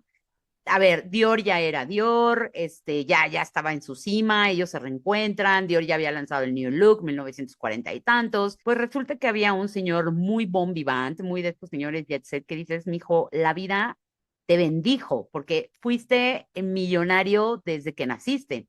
Ese señor se llamaba Carlos de Bestegui. Fíjate que él, sus papás, a que no sabes, eran mexicanos, porque resulta que sus antepasados vinieron a México en la época de Maximiliano de Habsburgo y de Carlota, estaban aquí y no saquearon, no puedo decir que saquearon, pero ellos se hicieron millonarios gracias a la plata de aquí de México, la empezaron a exportar, la empezaron a trabajar, agrícola, plateros, la familia fue eso. Y al final, pues cuando matan a Maximiliano, la familia se regresa y Carlos de Bestegui ya nace en París, ya es europeo y él vive allá, muy acomodado, muy chingón. Él tenía una casa preciosa en Champs-Élysées que le dice a Dalí, oye, quiero que me hagas el jardín. Y ves, Dalí no le decía que no a nadie, a nada. Mientras él pudiera expresar su arte, aunque fuera en un jardín, él lo iba a expresar, ¿no? Y a mí eso sí hay que respetárselo, como sea, ¿no? Es alguien que no se vendió al mejor postor, sino que más bien vendió su obra al mejor postor, siempre hizo lo que quiso. Ese jardín surrealista lo pueden buscar y es una cosa preciosa porque lo hace Dalí. Obviamente le pagan un barote, y para eso, para ese momento ellos ya eran de la alta sociedad, ya eran los influencers, ya andaban en todos los eventos, ya andaban levantándolos, ya, todos lados. Y en 1951 a este señor Carlos de Bestegui se le ocurre hacer el baile del siglo, que así se llama. Iban a recrear un cuadro muy famoso de Giovanni Battista que se llama El banquete de Cleopatra. También se los vamos a dejar aquí para que lo vean. Resulta que la única condición era que todos los invitados, duques, marqueses, chilacayotes, todo de la alta sociedad, tenía que venir disfrazado de alta costura.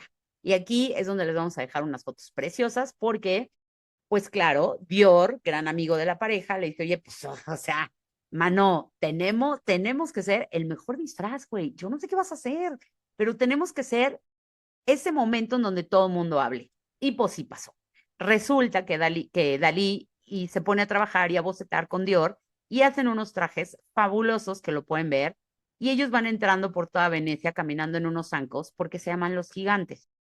Gala, Dalí, Dior. Y como Dior ya no tenía tiempo de coser, de hacer la ejecución, se lo dan a Pierre Cardin, que ahí andaba, ahí andaba. Entonces Pierre Cardin los cose, Dalí y Gala estaban echándole ojo. Y pues ellas entran y, mana, qué cosa los disfraces que le hace Dior para llegar a este baile del siglo. Porque aquí lo que queremos remarcar, pues nada, es que ellos al final pues estaban en la moda, estaban en el arte, estaban en la literatura, estaban en todos lados, eran amigos de todo mundo y ya habían alcanzado pues el estatus de superestrellas, ¿no? Y muchos años después, ya con este amor y este cariño de una amistad tan larga que tenían de Lidior, él le va a dedicar un traje de satín negro con brocados en bronce y oro que va a llevar el nombre de Dalí. También se los vamos a dejar aquí para que lo vean. Y pues es una cosa muy preciosa la moda cuando se junta con el arte. Y me encanta que haya además registro de todo. Creo que también parte del Sí. encanto de Salvador Dalí es que hay muchas entrevistas que pueden buscar en YouTube. Por ahí una famosísima, famosísima con Jacobo Zabludovsky donde lo humilla y le falta el respeto. Es de una manera elegante, soberbia y fina. Y me encanta como ver a Jacobo Zabludovsky. Bueno, maestro, es que a mí me cuesta trabajo hablar de esto. Búsquenla, por favor, que es una joya. Ok. Pero bueno, así como ese documento, pues hay muchos otros. Y creo que eso también nos permite tener muy de cerquita a Dalí. Oye, y hablando, vamos a retomar un poco de cómo él sigue llevando su obra a otros lugares. Cuando ellos están en París, él empieza, bueno, por medio de Gala, acuérdense que Gala era la que también le metía un montón de ideas, encuentran la joyería. Cosa tan maravillosa y tan espectacular y carísima de París es la joyería que va a empezar a hacer Salvador Dalí. Gala también empieza a pensar que este discurso que ahora trae Dalí lo puede extender ahora a la joyería. Hizo 39 piezas y tenían labios, ojos, motivos religiosos, pero también había vegetales. Él, otra vez, bocetaba las piezas y las mandaba a hacer. Hay uno muy famoso que seguramente van a conocer que se llama Los labios de Rubí, que estos labios, así como el sofá de Mae West, que está inspirado en los labios de Mae West, Pues estos están inspirados en los labios de Marilyn Monroe. Y están las gafas, estas lentes de sol, que están increíbles, que se llaman el ojo del tiempo. Y ahí podemos ver cómo recrea estos relojes de los cuales nos estabas hablando, de la persistencia de la memoria. Y dicen que, bueno, esas joyas ni siquiera tienen un valor, o sea, son incalculables, ¿no? No saben en cuánto las pueden tasar porque traen diamantes, rubíes, esmeraldas, zafiros, topacio, perla, coral. Él los combinaba y los hacía. Y hay uno que me parece, las fotos, cuando ves todo el conjunto de la modelo, cómo tiene el ojo, pero tiene la boca, pero tiene, se ve terrorífico. O sea, se ve Ay, un maravilla, me espanto, ¿eh? encanta, Se me ve como un encanta. espanto. O sea, se ve Órale. raro y se ve como un espectro del demonio. O sea, es una cosa fascinante. O sea, si me preguntan, les vamos a dejar las fotos aquí en YouTube para que las vean, pero están fascinantes cuando usan todo las modelos y es una cosa impresionante. Y fíjate que Schiaparelli, hasta hace poquito, la casa Schiaparelli seguía usando esas joyas como su propio discurso, ¿eh? Interesante. Está Que, buenísimo. sí, fíjate que varios artistas hicieron joyería, por ahí me acordé de Alexander Calder también. Continuemos con nuestra línea del tiempo, Oye, nena. pues nada, ya nada más para cerrar esta parte donde él ya se mete también de lleno a la joyería. Pues sí, si ustedes quieren, ¿verdad? Pues él hace una colaboración también con, se llama Dalí Joyería Peugeot, que es una colección de joyas que también hace Dalí. Específicamente la pueden encontrar porque hay una exposición que se llama Dalí Joy, no sé cómo se pronuncia, Dalí Joyce, y no tiene nada que ver con la marca de automóviles, esta es una marca de joyas. Y, manas, si ustedes se pueden meter y comprar un arito de 500,000 pesos, pues cómprenselos, ¿verdad? Porque eso es lo que cuestan, 500,000 pesitos. Estoy viendo las imágenes, están alucinantes. ¿Viste? Porque además ves como esta mano que también aparece en los sombreros, Sí.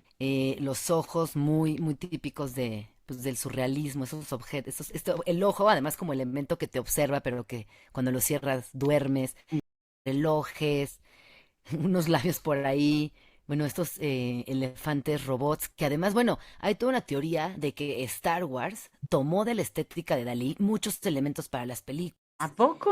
Y por ahí me encontré un hilo en Twitter fantástico. O sea, es que no me Órale, cabe la menor duda.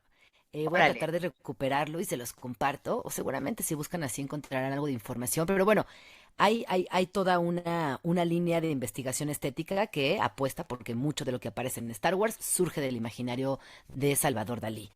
Pues hay un montón de Em, cosas que él tiene, hay ¿eh? O un sea, montón, pueden sí. buscar una pieza que se llama el corazón real, los pendientes, o sea, los aretes telefónicos. O sea, tiene un chorro. Sí me veo, ¿eh? Me veo Mega me sobre veo. todo con ese ojo que tiene como una lágrima escurriendo, ese ojo azul. Sí, ¡Ah! Que está súper me precioso. veo. Y luego tiene como un elefante de patas largas, largas, largas, largas, que se llama el Que son los de elefante. Star Wars. Esos de Star Wars. Ah, Los de esos son los Star de Wars. Star Wars. Sí. Sí, tienes toda la razón. Bueno, esta Ajá. pieza se llama el elefante cósmico. Ah, mira, tienes toda la razón, Ajá. claro. ¡Ah! Sí. Órale, No, es que es interesante porque esta conexión de órale. los elefantes de patas largas de Salvador Dalí en los 80 Walkers del Imperio Contraataca, Claro. pues ha sido como toda una teoría. O sea, hay gente que le ha dedicado libros, tesis, investigaciones, importantes. Así que bueno, Órale, si se quieren clavar, qué pues sí, porque locochón. Star Wars sí tiene algo ahí de onírico, ¿no? También que es Total. medio desproporcionado, como que medio asusta, pero luego te llama la atención. Pues muy Dalí. Sí. Así Oye, que, y bueno, también ahí le van a hizo, encontrar. hizo colaboraciones con Piaget y con Van Cleef, estas joyerías muy famosas. Y pues sí, mana, sus precios están en 200,000 pesos, 480,000, 790,000 un anillito. Pero pues si ustedes tienen el varo y quieren una joya diseñada por Dalí, pues ahí la pueden tener. Que seguramente es más barata que cualquiera de sus cuadros, ¿eh? Cualquiera. Así es que, Sí. pero pues, ahí la pueden tener. Y bueno, yo creo que ya vamos cerrando. Digo, hay un montón de Sí. cosas, pero creo que vamos a ir cerrando este momento. Vamos a ir cerrando este momento y no podemos dejar de lado uno de los más conocidos, que es su colaboración con Chupa Chups, porque el Claro. surrealismo también sabe hacer esa. De entrada es mi paleta favorita, Chupa Chups y luego Tootsie Pop. O sea, me fascinan estas Órale. paletas. Es que, a ver, Y espérame, bueno, los chupa chups son como cremosos, tienen son cremita, cremosos. ¿no? Y hay una de vainilla con chocolate. Sí, cómo no. A ver, ahí les va la historia. Rick Bernard, en el año 1958, o sea, antier, 1950, antier, pues se da cuenta que comer caramelos es un cochinero, que es peligroso para los niños chiquites y que además terminan muy sucios y que nunca, pues no es cómodo comerse un caramelo, que los deja a la mitad la gente, los mastica, o sea, que no tiene la experiencia cerrada de comer un caramelo. Y entonces él dice, no, pues le voy a pegar un palito. Genial idea. Aparecen ¡Wow! las famosas lollipops, las paletas, y Enrique Bernat, que era amigo de Salvador Dalí, le llama y le dice, oye, necesito que me hagas el paro, por favor, hazme un logo. Dicen que lo hizo, lo diseñó en menos de una hora. Le cobró una millonada, aunque era Seguro. su amigo personal. Es que velo. Era su amigo personal y le cobró una millonada, no le importa. A los amigos Haga, hay que pagarles su chamba. Hay sí, que de acuerdo. pagarles. Sí, sí, sí. Tomó una servilleta, pidió el café y en menos de una hora había diseñado el nuevo logo, que es esta flor amarilla con bordes rojos, con el nombre centrado, redondo y muy llamativo, Wow, que hasta la fecha sigue estudiándose en la carrera de diseño como uno de los logos más importantes. wow. Es un símbolo atemporal, es una iconografía clara y directa. Y bueno, creo que pocos alimentos se pueden jactar de tener el diseño de un artista como Salvador Dalí. Imagínate. Así que, bueno, cuando se coman la próxima Chupa Chups, piensen en Dalí y en nosotras Oye, también. mira, si no les alcanza para una joya de Van Cleef, si no les alcanza para un cuadro, oye, un chupa chups ya es una obra de arte. Ya Sí, la puedes, o sea, sí, ya puedes tener de exacto. diferentes sabores y puedes decir, tengo 5 obras de Salvador Dalí. Oye, yo no sé si estoy loca y tú corrígeme, pero a mí cada vez que yo veo el logo de Chupa Chups me recuerda mucho al arte de Takashi Murakami. ¿Estoy loca o va por ahí? Bueno, pero te Los recuerda a colores Takashi a lo mejor. Murakami en su época más colorida, ¿no? Como cuando hizo Sí, ya bueno, todo lo de Louis Vuitton y como esta parte. No, sí, sí, sí tiene algo, tendrá pero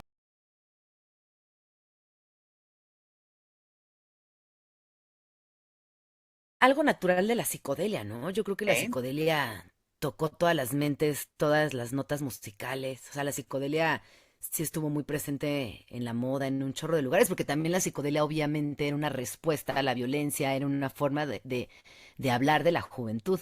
¿No? Más ok. allá del lenguaje per se, creo que la psicodelia se manifestó en estos lugares donde quizás no se podía hablar y ese silencio se llenó con psicodelia. Entonces, pues por ahí sí.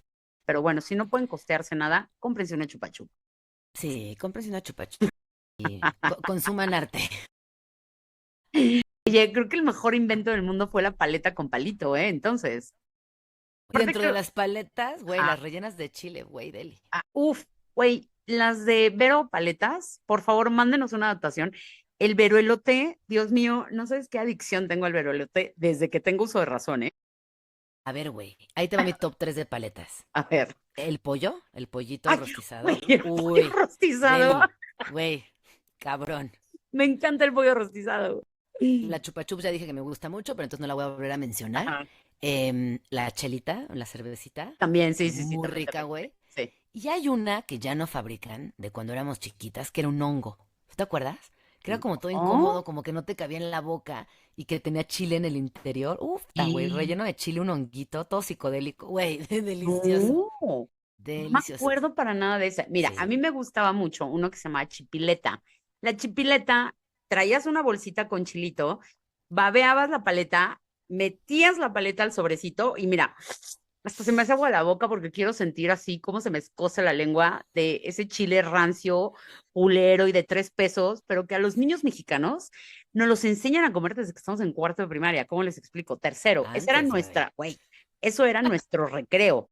El elote enchilado, es que es Uf, una deli, cosa deliciosa. La sandía enchilada, hijo, mira, deli. estoy Sí, babeando. Y había unas paletas que ya las volvieron a hacer, ya las volví a ver, que eran las Miguelito, que traían adentro puro polvo sí. Miguelito, pero era una capa de puro caramelo. Entonces mordías y era así, se te iba la muela, pero te caía todo el Miguelito aquí adentro. Ay, qué No, delicia. delicioso. Y ya más grandes, güey, Ajá. las picafresas y las picagomas. No, bueno, o Puta. sea, Pero eso ¿qué ya me como en dices? la prepa, güey, estábamos cuando se inventaron. Mira, No. yo hacía algo en la secundaria que yo creo que todos los chavitos mexicanos lo hacíamos, que era, ibas a la tiendita, te comprabas los cacahuates japoneses, agarrabas un miguelito de agua, un miguelito de polvo. ¡Uy! Mm. Gina, Delicioso. eso te lo desayunabas a las 10 de la mañana en la clase de matemáticas. ¿Cómo no? Claro Oye, que sí. pero yo si un día ando con hambre y me topo unos cacahuates japoneses, me los sigo chingando, güey, con receta secreta. De Sí, no. Valentina, todo. O sea, me Pero encanta. antes no tenemos la Valentina, nada más era en ¿No? la escuela, comprabas, ¿te acuerdas que había unos sobrecitos que también eran chilim y salim? ¡Oh! ¿Te Me acuerdas? acabas de llevar al momento más sublime de la primaria. Claro que me acuerdo. Y yo era una Sí, cochina que metía la lengua al obvio, sobre. obvio. Bueno, eran 3 granitos, o sea, tampoco era tanto, pero oigan, los chavitos mexicanos comemos chile desde que estamos en primero de primaria y vamos a la cooperativa y compramos esas mugres, ¿eh? Y Para que no además, se güey, nos... nos lo pasábamos con Boing, porque la neta Claro. nos pasábamos la enchilada con Boing. Y Con no, boingo como con que, frutzi, o con con el Pau frutzi. Pau, luego un Pau Pau. Era delicioso. Mucho dulce gringo. Bueno, ya, nos estamos desviando. Sí, Paleta, vamos a regresar porque ya vamos a terminar. Vamos a llegar al momento en donde por fin 1900, ¿no? 1960 y algo, le cumple Dalí el sueño a Gala. Ya eran millonarios, ya tenían mucho dinero, viajaban en Cadillacs en primera clase, ya traían abrigos. Obviamente ahí Gala ya se empieza a vestir de pura marca. Dior, la viste todo el tiempo y ella lo que tenía mucho también con la moda era que reciclaba. Ella era una mujer que sí le gustaba, pero no era gastalona. Era alguien que pensaba en cómo volver a reutilizar ese vestido y la vas a volver a ver con ese abrigo, con esos zapatos, con esa bolsa, muchas veces en eventos, pero siempre les hacía alguna modificación porque a ella le gustaba mucho también. Ya le cortaba la manguita o le subía el vestido o le ponía la falda más larga o no sé qué, pero ahí la veías, ¿no? Y ya cuando empieza a ser muy famosa, pues hay una señora que ya hemos traído a la conversación, que luego les traemos su historia, que decía, pues sí, muy famosa y todo, pero pues muy artificial. ¿Y quién crees que lo dijo? La No. Peggy Guggenheim, Hija. obviamente. Qué perruchis, güey, la Peggy La Peggy Guggenheim. era bien Sí, era bien perrucha. perrucha. Sí, Y bueno, sí, sí, sí, entonces sí. llega el momento en donde se cumplen todos los sueños de este matrimonio, que a ver, le chingaron, mija, toda la vida, ¿eh? Desde que empezaron a estar juntos, creo que no tuvieron un día de descanso porque era muévete, chingale, pinta, tú sal a vender, todo. Oye, y antes de que se me olvide, porque bueno, ya que estamos chismeando, Ujú. ¿sabes quién también dijo algo no tan chido de Dalí? La doña, güey, María Félix. ¿Qué dijo? Ajá. Ella dijo, y cito, abro comillas, A como ver, pintor, Dalí me parece genial. Como persona era horrible. sí. No conozco a ninguna estrella de cine que se haya hecho tanta publicidad. ¿Ves? Lo Entonces, odiaban. sí, sí, pues es que te digo, yo entiendo, o sea, entiendo al personaje y por qué podía poner los pelos de punta, ¿no? Como que siento que llegaba a un lugar y metía descontrol. Y es que, bueno, sabemos que María Félix frecuentaba ambientes intelectuales y artísticos en Ujú, París, sí, junto con Max Ernst, Picasso, Dalí, etcétera. sí, Así que, sí. bueno, esto es lo que dijo la doña Pues es lo de que te Dalí. digo, odian a la persona que con su arte vive, odian, porque todo el mundo quiere ver al artista empobrecido, al romanticismo de no tenemos un varo, pero se hizo famoso mucho tiempo después, le dio tifoidea y murió en un parque en la banca solo, o sea, queremos ver ese artista y no nos ponemos a pensar en que todos deberían de poder experimentar la riqueza y la abundancia que en su momento tuvo Dalí porque no sé, yo no sé de arte, tú me dirás, pero vuelvo a repetirlo, creo que nunca traicionó su verdadero estilo, ¿no? Creo que al final, desde la paleta Chupa Chups hasta las joyas, hasta los cuadros más caros, ahí estaba Dalí, lo puedes reconocer. Dalí no podía entrar a ese castillo si Galán no se lo permitía por escrito. Eso me parece fantástico, como de no, A mí no me también. interrumpas, mándame una Exacto. solicitud y reviso el memo y te aviso. Es el castillo de Púbol, lo pueden ir a visitar, lo pueden ver, porque ya se convirtió como en un museo. Y ese castillo, bueno, pues era el castillo, el castillo de la pureza de Gala, porque, Ujú. oye, esta mana le puso hasta los 70, 75 años, ¿eh? Dicen que en ese castillo, bueno, pues ella recibía a mucho colágeno, que quería recibir algún favor de la damisela, pero pues ella le decía, sí, cómo no, con mucho gusto, te voy a cobrar con una costadita, ¿cómo no? Y adentro de su castillo, pues ustedes pueden ver las fotos, se las vamos a dejar también en YouTube, pues era raro, ¿no? Había una recámara como circular, muy, muy, muy, muy grande. Ahí están posando Gala y Dalí cuando lo dejaba entrar, cuando le mandaba la solicitud y ella lo aceptaba. Bueno, pues podía entrar, pero dicen que ahí Gala era donde tenía pues sus horchatas, ¿verdad? Tenía sus grandes encuentros sexuales. Y aquí regresamos a esa parte donde vean cómo a lo largo de toda su vida también Gala nunca renegó y nunca se hizo la santa, nunca dijo como, ay, no, bueno, si mi marido no, no, pues yo con nadie más, nada. Ella dijo, yo estoy aquí, una vida es una y yo le voy a dar bola a la hilacha. Y si este güey no me las va a poner, pues busco quién. Totalmente. Eso me parece además como muy, Muy pues novedoso, ¿no? subversivo. No sé si tú sabías, Nenu, pero bueno, nuestro personaje, Salvador Dalí, protagonizó la portada de la revista Time.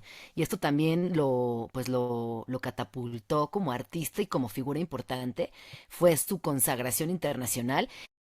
Ha llegado a Nueva York a los 32 años y con una reputación muy polémica, pero fascinante, como ya hemos contado. Time lo eligió como representante del surrealismo en Estados Unidos, justo cuando el Museo de Arte Moderno organizaba una gran exhibición surrealista, incluyendo alguna de sus obras. Busquen la portada, es muy bonita. El Órale. retrato es de Man Ray. eh, Otro que estaba bien loco, Importantísimo ¿eh? otro locazo, otro locazo, muy vanguardista, este fotógrafo. Y bueno, esta imagen, creo que para toda la conversación viene al caso, porque pues al final sí hay un paradigma cultural ahí que tenemos que reconocer, nos caiga bien, nos caiga mal.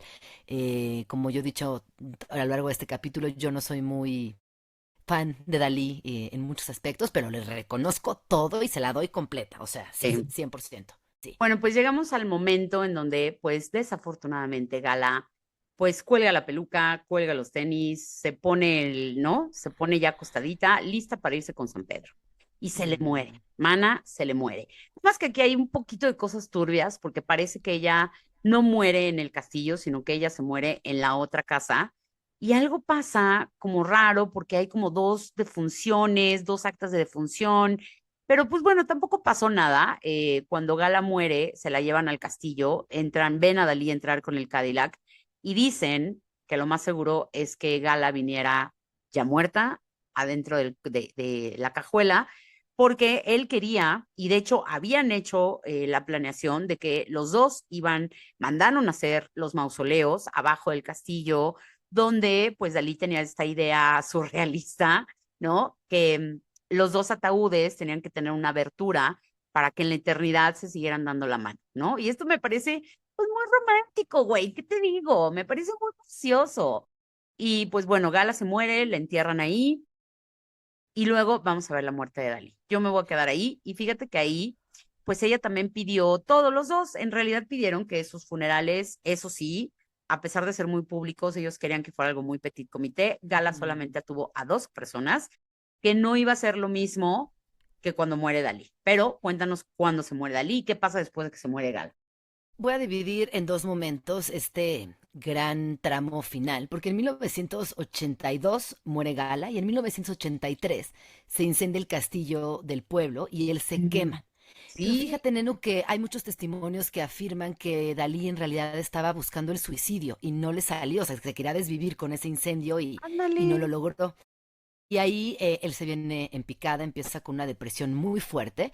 Salvador Dalí muere el 23 de enero de 1989 a los 84 años en Figueres, su ciudad natal. Y ahí te va, su muerte fue tan dramática como su propia vida. No Mm. murió de nada más ahí por una causa clínica, sino por el deterioro físico Sí. y emocional, que fue evidente después de la partida de Gala. Tenían el llamadísimo pacto de amor de estas Ujú. parejas que a lo largo de la historia y también en la vida real se va uno y enseguida le enfila el otro, ¿no? La muerte de Gala lo rompe por completo y él se aísla, entra en un círculo de depresión y de melancolía súper profundo.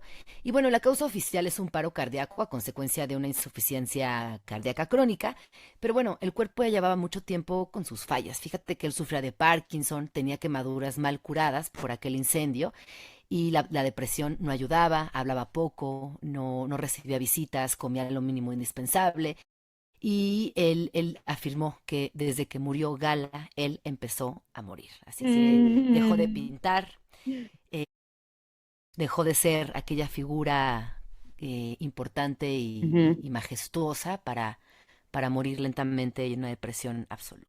Para morir como Sí, cualquier pinche ser humano. sí, Igualitos nos sí, vamos a ir todos. Oye, hay un dato sí. muy curioso cuando él muere, que dicen que llegaron muchas personas, pero entre ellas llegó un fisioterapeuta y una chava que le iba a peinar el bigote y lo iba a dejar limpio y brillante. Y dicen que el embalsamamiento que le dieron va a durar 200 años. Entonces fue algo que también le echaron muchas ganas para que él quedara muy guapetón cuando ya colgara los tenis y se fuera de este mundo. Y aquí hay también cosas tremendas, porque él como quería ser enterrado con gala, pues no, mana, como no se muere ahí, pues se muere en Figueres y Figueres dijo, el cuerpo es mío. Y luego se lo peleó Cataluña, porque todo el mundo, imagínate lo que el varo y turísticamente hablando, lo que dejaría tener la tumba de Dalí, pues todo el mundo quería tenerla. Y pues no, se quedó en Figueres. La verdad es que si ustedes ven la tumba, no tiene nada que ver con él, es una tumba al ras de la tierra, al ras del suelo, no hay nada. Imagínate que él sí hubiera llevado a cabo el proyecto del mausoleo que tenía pensado y que ya no lo logró hacer, pero si así eran sus joyas, si así era su vida, si así era su pintura, imagínate el mausoleo que hubiera hecho si hubiera tenido tiempo. Yo creo que también era un tipo al que le gustaba mucho vivir. Y él tenía pánico, le tenía pánico a la muerte. O sea, de hecho, él en Mm. muchas de sus entrevistas decía que no podía con las langostas, con el sexo y con la muerte. Ah, No eran como sus y con pánicos los hijos. más absolutos. Ay, con los hijos. Ujú. Porque él en alguna entrevista declaró, los genios no debemos tener descendencia. Los ¿Viste? genios no deberían de tener hijes. Y Órale, bueno, esa afirmación es potente, es dura, digna de análisis, pero bueno, no tuvo descendencia. ¿no? No tuvo Y bueno, sí, la tendencia. muerte la aterraba. Y cuando Ujú. viene la repartición, cuando muere Gala, ellos en vida se heredaban muchas cosas, ¿no? Como que, ay, te lo consigno a nombre de Dalí, Dalí se lo consignaba a Gala. Ellos tienen una colección privada que valía así 25 millones de pesetas en ese entonces, era mucho dinero. Gala siempre fue una coleccionista también, aparte del arte, tenían un Picasso por ahí que valía muchos millones de dólares, tenían otros cuadros, tenían muebles, tenían no, vaya, tenían cosas de arte muy valiosas y entre ellos dos como que se donaban, ¿no? Ya sabes, estas donaciones que se hacen en vida y justo se las pasaban. Acuérdense que por ahí seguía existiendo Cecil, que era la hija de Gala. Cuando pues Dalí ya está viendo a San Pedro llegar por él, pues sí también dijo, oye, tenemos que arreglar este pedo porque no quiero que Cecil venga y reclame todo, porque claro que lo hubiera podido hacer, porque había muchas cosas de Dalí que estaban a nombre de Gala y muchas cosas de Gala que estaban a nombre de Dalí. Y si ella hubiera querido, Cecil, y si esto no se hubiera arreglado con abogados, pues seguramente Cecil se hubiera quedado con todo el patrimonio. Cuando, bueno, pues no tuvieron una relación cercana, la verdad es que nada, se hablaban para lo más esporádico, Gala también con sus hermanos, pues les mandaba por ahí dineritos, sobre todo a uno de los hermanos le ayudó a pagar una operación para no tener ceguera total, pero pues nada, tampoco tenían, nunca se volvió a hablar con Ana María. Cuando muere Gala, Ana María regresa con Dalí y le dijo, oye, vamos a hacer las paces, ¿no? Ya se fue la manzana de la discordia y Dalí me la mandó a la chingada. Y Dalí le dijo, Nel, vámonos, para afuera. Y fíjate que Ana María siempre fue esta mujer hermana de Dalí que nunca se vendió, nunca contó los secretos más oscuros de su niñez con su hermano, ni de su familia. Ella nunca quiso estar en el ojo público, nunca vendió exclusivas, nunca vendió nada, a pesar de que le ofrecieron, bueno, las perlas de la Virgen. Pues eso también habla de la integridad de la hermana, ¿no? También como no voy a hablar de mi hermano mal tampoco, no me llevé con él en vida, pero tampoco le voy a echar caca, ni voy a hacer Claro. de su vida una carnicería como ustedes están esperándolo. Nada, aplausos para Ana María, la verdad, porque no sé, yo no puedo decir, si mi hermana fuera famosa, igual y yo sí vendo sus fotos de chiquita, mana, la verdad. No, no sé, cuando La mi hermana neta. era pelona y que no le salía el pelo. Itzel, si me estás oyendo, a mi hermana le salió el pelo creo que hasta el año. Entonces mi mamá estaba muy preocupada, Gina, porque no le salía el pelo a mi hermana. Claro que la rapó y claro que lo untó jitomate, pero no le crecía el pelo a mi hermana, güey. Entonces hay fotos que tiene un año y parece así, un muñeco de esos, ya sabes, de un molote de tamal. Entonces, bueno, yo si sí pudiera, sí, la verdad es que sí explotaría su imagen y vendería las fotos de cuando mi hermana era pelona. Y después tuvo un pelazo, o sea, un pelazo mi hermana Es que la Y, raparon y le pusieron jitomate. Entonces, sí. no, pero tú también tienes un pelazo, güey. Tú eres de pelo padricísimo y de un Sí, chisgo. también a mí me raparon y a mí también me pusieron jitomate. Quiero que lo sepas que sí sucedió. Oye, jitomate, y ya para ir concluyendo, ya para estarnos yendo, pues hablan con Cecil antes de que se muera Dalí, y le dicen, oye, chava, mira, sí te dejaron cosas, mira, sí te vamos a dejar cosas, más que, mira, no queremos que la empieces a armar tanto a pedo, quiero que renuncies a todos estos derechos y pues bueno, te vamos a dar una lana, hay una colección privada que se llama Colección de Gala, que esa es la colección de las que las hablábamos, fueron piezas que los dos empezaron a guardar, él nunca quiso vender esas obras porque para él eran muy importantes, entre ellas está El Gran Masturbador, El Enigma de Hitler y El Retrato de Paul Eluard. De entre tantas obras, son esas tres que él les tenía mucho cariño y Güey, qué pedo que les tenía cariño a esas tres, ¿no? sí, nunca las quiso vender. Esos serán parte de su colección y pues al final, eh, pues él guarda todas esas obras que, cállate, güey, estuvieron a punto de perderse porque él las manda a una bodega, las embalan con madera, les hacen todo lo que le tienen que hacer. Y cuando Dalí con el Centro Pompidou hacen como esta colaboración y Pompidou le dijo, no, pues dame a mí tus obras, yo te las cuelgo acá, te las pago, te pago algo. Dalí dijo, sí. Y mana, cuando van a buscar las obras, primero no las encontraban, no sabían dónde estaban. Y resulta que cuando las encuentran, güey, llenas de agua, de humedad y de moho. Cállate la No. boca.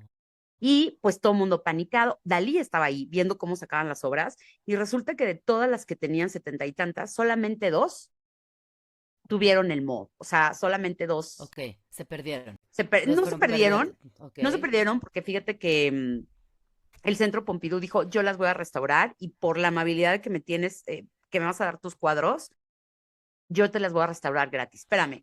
Tú estornudar. Entonces ya hablan con Cecil y le dicen, oye, chava, pues sí, queremos que firmes. Y ella también dijo, ¿sabes qué? Claro, no se preocupen, de hecho, sí tiene una herencia por parte de Gala. Gala le deja 50 millones de pesetas, 2.300.000 dólares en efectivo, le deja acciones, le deja un dibujo a tinta de Picasso valorado en 10.000 dólares, le deja cuadros, le deja óleos, retratos al lápiz, vaya, o sea, le deja varias cosas, entre tanto también mucha chacharita, 2 sillones, una sopera, muchos libros, hay un retrato de Gala que está hecho a tinta por Dalí, que vale mucho dinero, y ella le dijo, mira, de todo eso, yo lo único que quiero es este cuadro porque mi mamá lo tenía colgado y este sí lo quiero, este sí lo voy a reclamar y se lo dieron.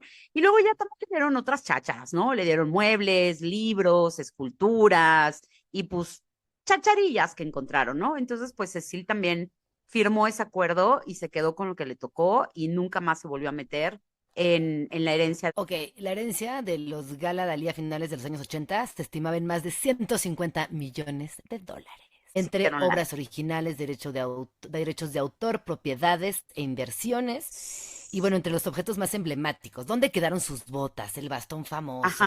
el sillón, las capas? Todo esto fue directamente entregado al Estado de España.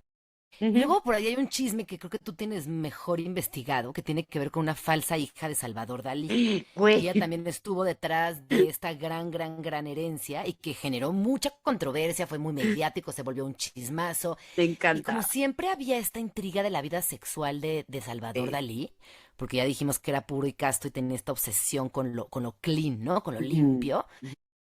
Pues esta mujer, Pilar Abel, creo que se llamaba, pues Sí. fue un momentazo. A ver, cuéntanos, Neno, tú que lo sabes Momentazo, mejor. fue un momentazo porque resulta que en 2017, 2007, perdón, ella era tarotista. Ella era alguien que no era nadie conocida, pero ella empieza a hablarle a los medios y empieza a decir, oigan, es que mi papá me dijo, mi mamá, que era Salvador Dalí, pero ya con todo lo que nos acabas de contar, de que tenía aversión al sexo, de que nada más se cogió 2 veces en la vida Gala, sería imposible que fuera su hija. A ver, Dalí también no fue esta persona que tuviera hijos regados por el mundo como muchos otros artistas que sí metían el pito en todos lados, pues Dalí no porque le daba asco, o sea, en realidad, ¿no? Le daba asco. Y entonces, pues sí, era muy obvio que no iba a tener hijos regados. Pues ella mete una demanda al Estado y ella estaba perjure que sí. Total, maná, que le decían, bueno, a ver, vamos a exhumar el cadáver. Y ahí tienes que van y exhuman el cadáver. Y te voy a decir, Lo único que salieron de ahí es que dicen, oigan, 28 años después, el bigote de Dalí seguía intacto, ¿eh? Seguía precioso, seguía donde lo habían dejado hace 28 años. Sí, Seguía sólido, sólido ese bigote. con seguramente una mosca parada, pero Sí, ahí seguía, pero güey. ahí. Qué asco, güey, o sea, qué asco. Pero bueno, resulta que lo sacan, le sacan la muestra de ADN, pues yo creo que por un tejido, por pelo, no sé por qué. Y obviamente es falsa. Entonces todo el mundo, güey, se hizo un circo mediático. La chava volvió a reclamar, volvió a decir que no, que ya quería volver, ya. Todos estos costos, que son arriba de 7,000 euros por haberlo exhumado por la prueba de ADN, los tienes que pagar tú. Entonces ella hizo un berrinchazo, hizo un escandalazo y ella jura y perjura que era la hija de Dalí, pero la ciencia le dijo, no, mi ciela, usted aquí no figura nada. Pues imagínate haberte quedado con una parte de la herencia, ¿no? O sea, era Güey, importante. de esos 150 meloncitos, Deja de eso, güey, con un uno, cuadrito, un un cuadrito, cuadrito. un cuadrito que lo vendas. Y ya para terminar, él cambia varias veces el testamento, pero siempre se lo dejó al Estado, ¿no? Bien, bien sabemos, no se lo quería dejar a Cecilia, pero tampoco se lo quería dejar a nadie, ni a sus hermanos, ni a nadie, ni a sus conocidos. Él dijo, bueno, pues le voy a hacer un testamento al Estado. Y entonces le deja todos sus bienes y hoy el Estado español es quien, lo que decías, tiene absolutamente todo el control de su patrimonio. Hicieron una fundación, que es la Fundación Gala-Dalí, que ellos son los que se encargan de llevar toda la parte artística, toda la parte de la obra, la historia, y lo tienen muy bien cuidado, muy bonito, pero quien es el dueño de toda la obra de Dalí, pues es el Estado español, que él lo decidió. Él dijo, mana, yo no le dejaría nada al Estado, güey. Mi pinches Hombre, nada. Yo primero se lo dejo nada. a un albergue de perros. Punto. Pues te lo dejas a tus amigos, pero bueno, él era de muchas amistades, ya vimos que era insoportable, Sí, No, pues es que también él vio funa tras funa, pero principalmente por lo de Hitler y otros personajes impresentables. Mira, yo lo decía al principio de este programa, una figura muy controversial, muy dual, y que bueno, ya ustedes nos dirán qué piensan después de haber escuchado este episodio larguísimo de Cháchara Literaria, ojalá que lo hayan disfrutado. Y yo me quedo con eso, un genio, una persona muy especial, muy particular. Así son los genios también. Al final del día hay algo en esas mentes tan sí. brillantes que pues que exploran su espacio interior, pero también contradicen mucho a lo que les rodea. La historia es historia, no se puede opinar, así que bueno, Claro. ustedes nos dirán qué piensan, ¿no? Compartamos nuestros pensamientos. Y yo para cerrar, solamente sí quiero decir que Elena Ivanova Diakovna sí podrá haber sido todo lo que quieran, sí fue mala madre, sí fue una calculadora muy terrorífica, era muy odiada, era muy, muy ambiciosa, fue una mujer muy poderosa que siempre la castigaron por eso. Cuando pues una mujer también tiene derecho de ser todo eso y serlo mucho más. Definitivamente para mí Gala fue una de las mujeres más decisivas en el arte del siglo XX y como ya decíamos fue la única mujer a la que se le consideró parte del surrealismo y hay un cuadro que se llama En la cita de los amigos, que es de Max Ernst, y ella es la única mujer que aparece en los cuadros de los surrealistas. Y ella, pues sí, maná, perturbó a Buñuel, a Ernst, a Paul Eluard, a Breton, a Dalí, y pues bueno, algo que tengo que recargar y remarcar es que nos caiga como nos caiga en la punta del pinche hígado, sea un facho nefasto, ella también sea una persona horrible. Salvador es de los pocos hombres que siempre le dio crédito a su mujer, Ujú, siempre, de toda la acuerdo. vida. Él en algún momento llegó a firmar como Gala Salvador Dalí. Sobre todo era para que no le falsificaran los cuadros, pero también era un homenaje a esa mujer que fue todo para la carrera de Salvador. Sí, fue su amiga, fue su amante, fue su novia, no novia, pero también fue la galerista, la vendedora, la chambeadora, la que confió en él ciegamente, la que se salía a vender los cuadros por todas las calles de París. Y pues hay que darle crédito, o sea, como sea, pero le chambeó. La verdad es que le chambeó. Y hay algo muy curioso que Dalí siempre escribía en tercera persona, que también es algo que a mí no me cuadra. Oye, pero Julio César y Messi también, qué chistoso, ¿no? Te Tiene que hablan ver en con tercera estos perfiles persona. ¿A medio narcisos. poco? Sí, sí, Messi se habla. las memorias de Julio César, perdón, Maradona. Las Ah, memorias de Julio César están escritas en tercera persona y Maradona también. ah, ay, qué Voy a loco. ver qué pedo con eso. ¿Qué pedo con eso? Cuando él escribe La vida secreta de Salvador Dalí, él ahí, adentro de ese libro, que es su biografía, y la pueden buscar, bueno, pues él, hay un párrafo que dice, se casa con Dalí en 1939 y a partir de ahí colaboró estrechamente y es ella quien archivó y corrigió todos estos textos tan extensos que van a constituir varios volúmenes, que es La vida secreta de Salvador Dalí. Gala aparece como una de las principales protagonistas y como homenaje, Dalí firma todos sus cuadros como Gala Salvador. Hizo todo lo que tenía que hacer, vivió su vida como quiso vivirla. Pero también maltrató animales, era un violento, un egocéntrico, o sea, sí tenía historias de pederastia. Eran unas personas horribles y eran fachas, sí. Oigan, y ya ahora sí para cerrar, porque les quiero hablar de una señora Rius. Ella fue una persona que estuvo muy, muy cerca de Dalí. Era una madame que dio servicios a Dalí. Y ella decía que obligaba a todas las personas que estaban cerca de él a llamarlo el divino. Esta Ajá. mujer dio varias entrevistas, búsquenlas, se quedaron picadas con el chisme. Hay varios medios españoles que la han entrevistado. Órale. Señora Rius, así la encuentran. ¿Era la Pues ya madame está, del neno. burdel? ¿Era la madame de un burdel? Pues era una madama ahí, como que, es que no quiero, o sea, es que sí, eso ya da para otra Ok, conversación, pero la mujer estaba cerca de Salvador Dalí y ha hecho declaraciones de alto. tremendonas. Sí, Ella sí, sí. sí, Ana María no, pero los que estaban alrededor dijeron, pues sí, vamos a sacar una lana de Salvador Dalí. Yo si Exacto. lo hubiera conocido también la Chloé. Amiga, a mí si me piden una declaración de ti después mucho tiempo cuando te hagas famosa, yo voy a decir, sí, yo la conocí en Sé calzones, yo todo, la vi en sé calzones, todo. sí, claro. Yo vi su mesita de noche y les puedo decir que había en esos libreros, por supuesto, y que comía y que desayunaba. Sí, yo les puedo contar esos chismes. Yo también. Me voy a dejar ir, Nenu, prepárate. Oigan, no nos extrañen, regresamos. Va. Sí que Esperemos sí. que este capítulo les haya gustado. Si les gustó, vénganos a comentar, porque entonces prepararemos algunos otros especiales. Díganos de qué parejas quieren que hablemos. No necesariamente tienen que ser amorosas, a lo mejor eran de chamba, a lo mejor eran. Y las podemos preparar, porque me gustan estos especiales de Sí. pronto, ¿no? Me gustan estos especiales. Va. Me Amiga, fascinan, pues Angie. muchas gracias por toda tu chamba, gracias por toda tu explicación y nos vemos muy pronto en capítulos normales.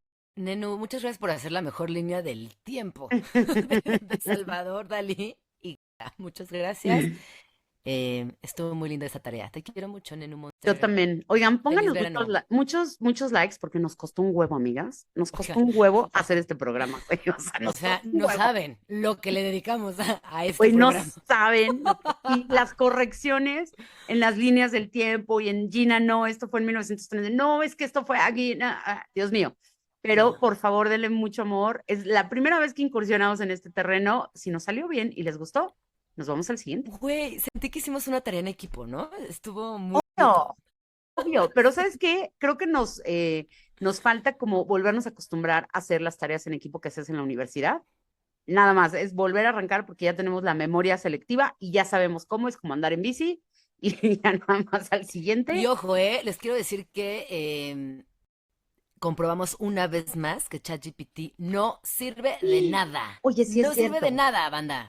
sí es cierto, banda, sí es Nos cierto. Ya después les mintió. contaremos, Sí, pero sí, no, nos no. mintió un chingo de veces con Gala y Dalí y aquí estábamos sus servilletas para decirle, eres un pendejo, te equivocaste porque Sí, no se conocieron aquí y ChatGPT decía, Gina, tienes razón, no. perdón, vamos a corregirlo. Gina tuvo que corregir a mano un chingo de cosas. Así es que una vez más comprobamos, no haga nada en ChatGPT, porque Sí, si no hubiera sido, porque nosotros ya traíamos una línea de tiempo y una investigación previa, nos hubiéramos ido con el pendejo de ChatGPT, lo que decía, ¿eh?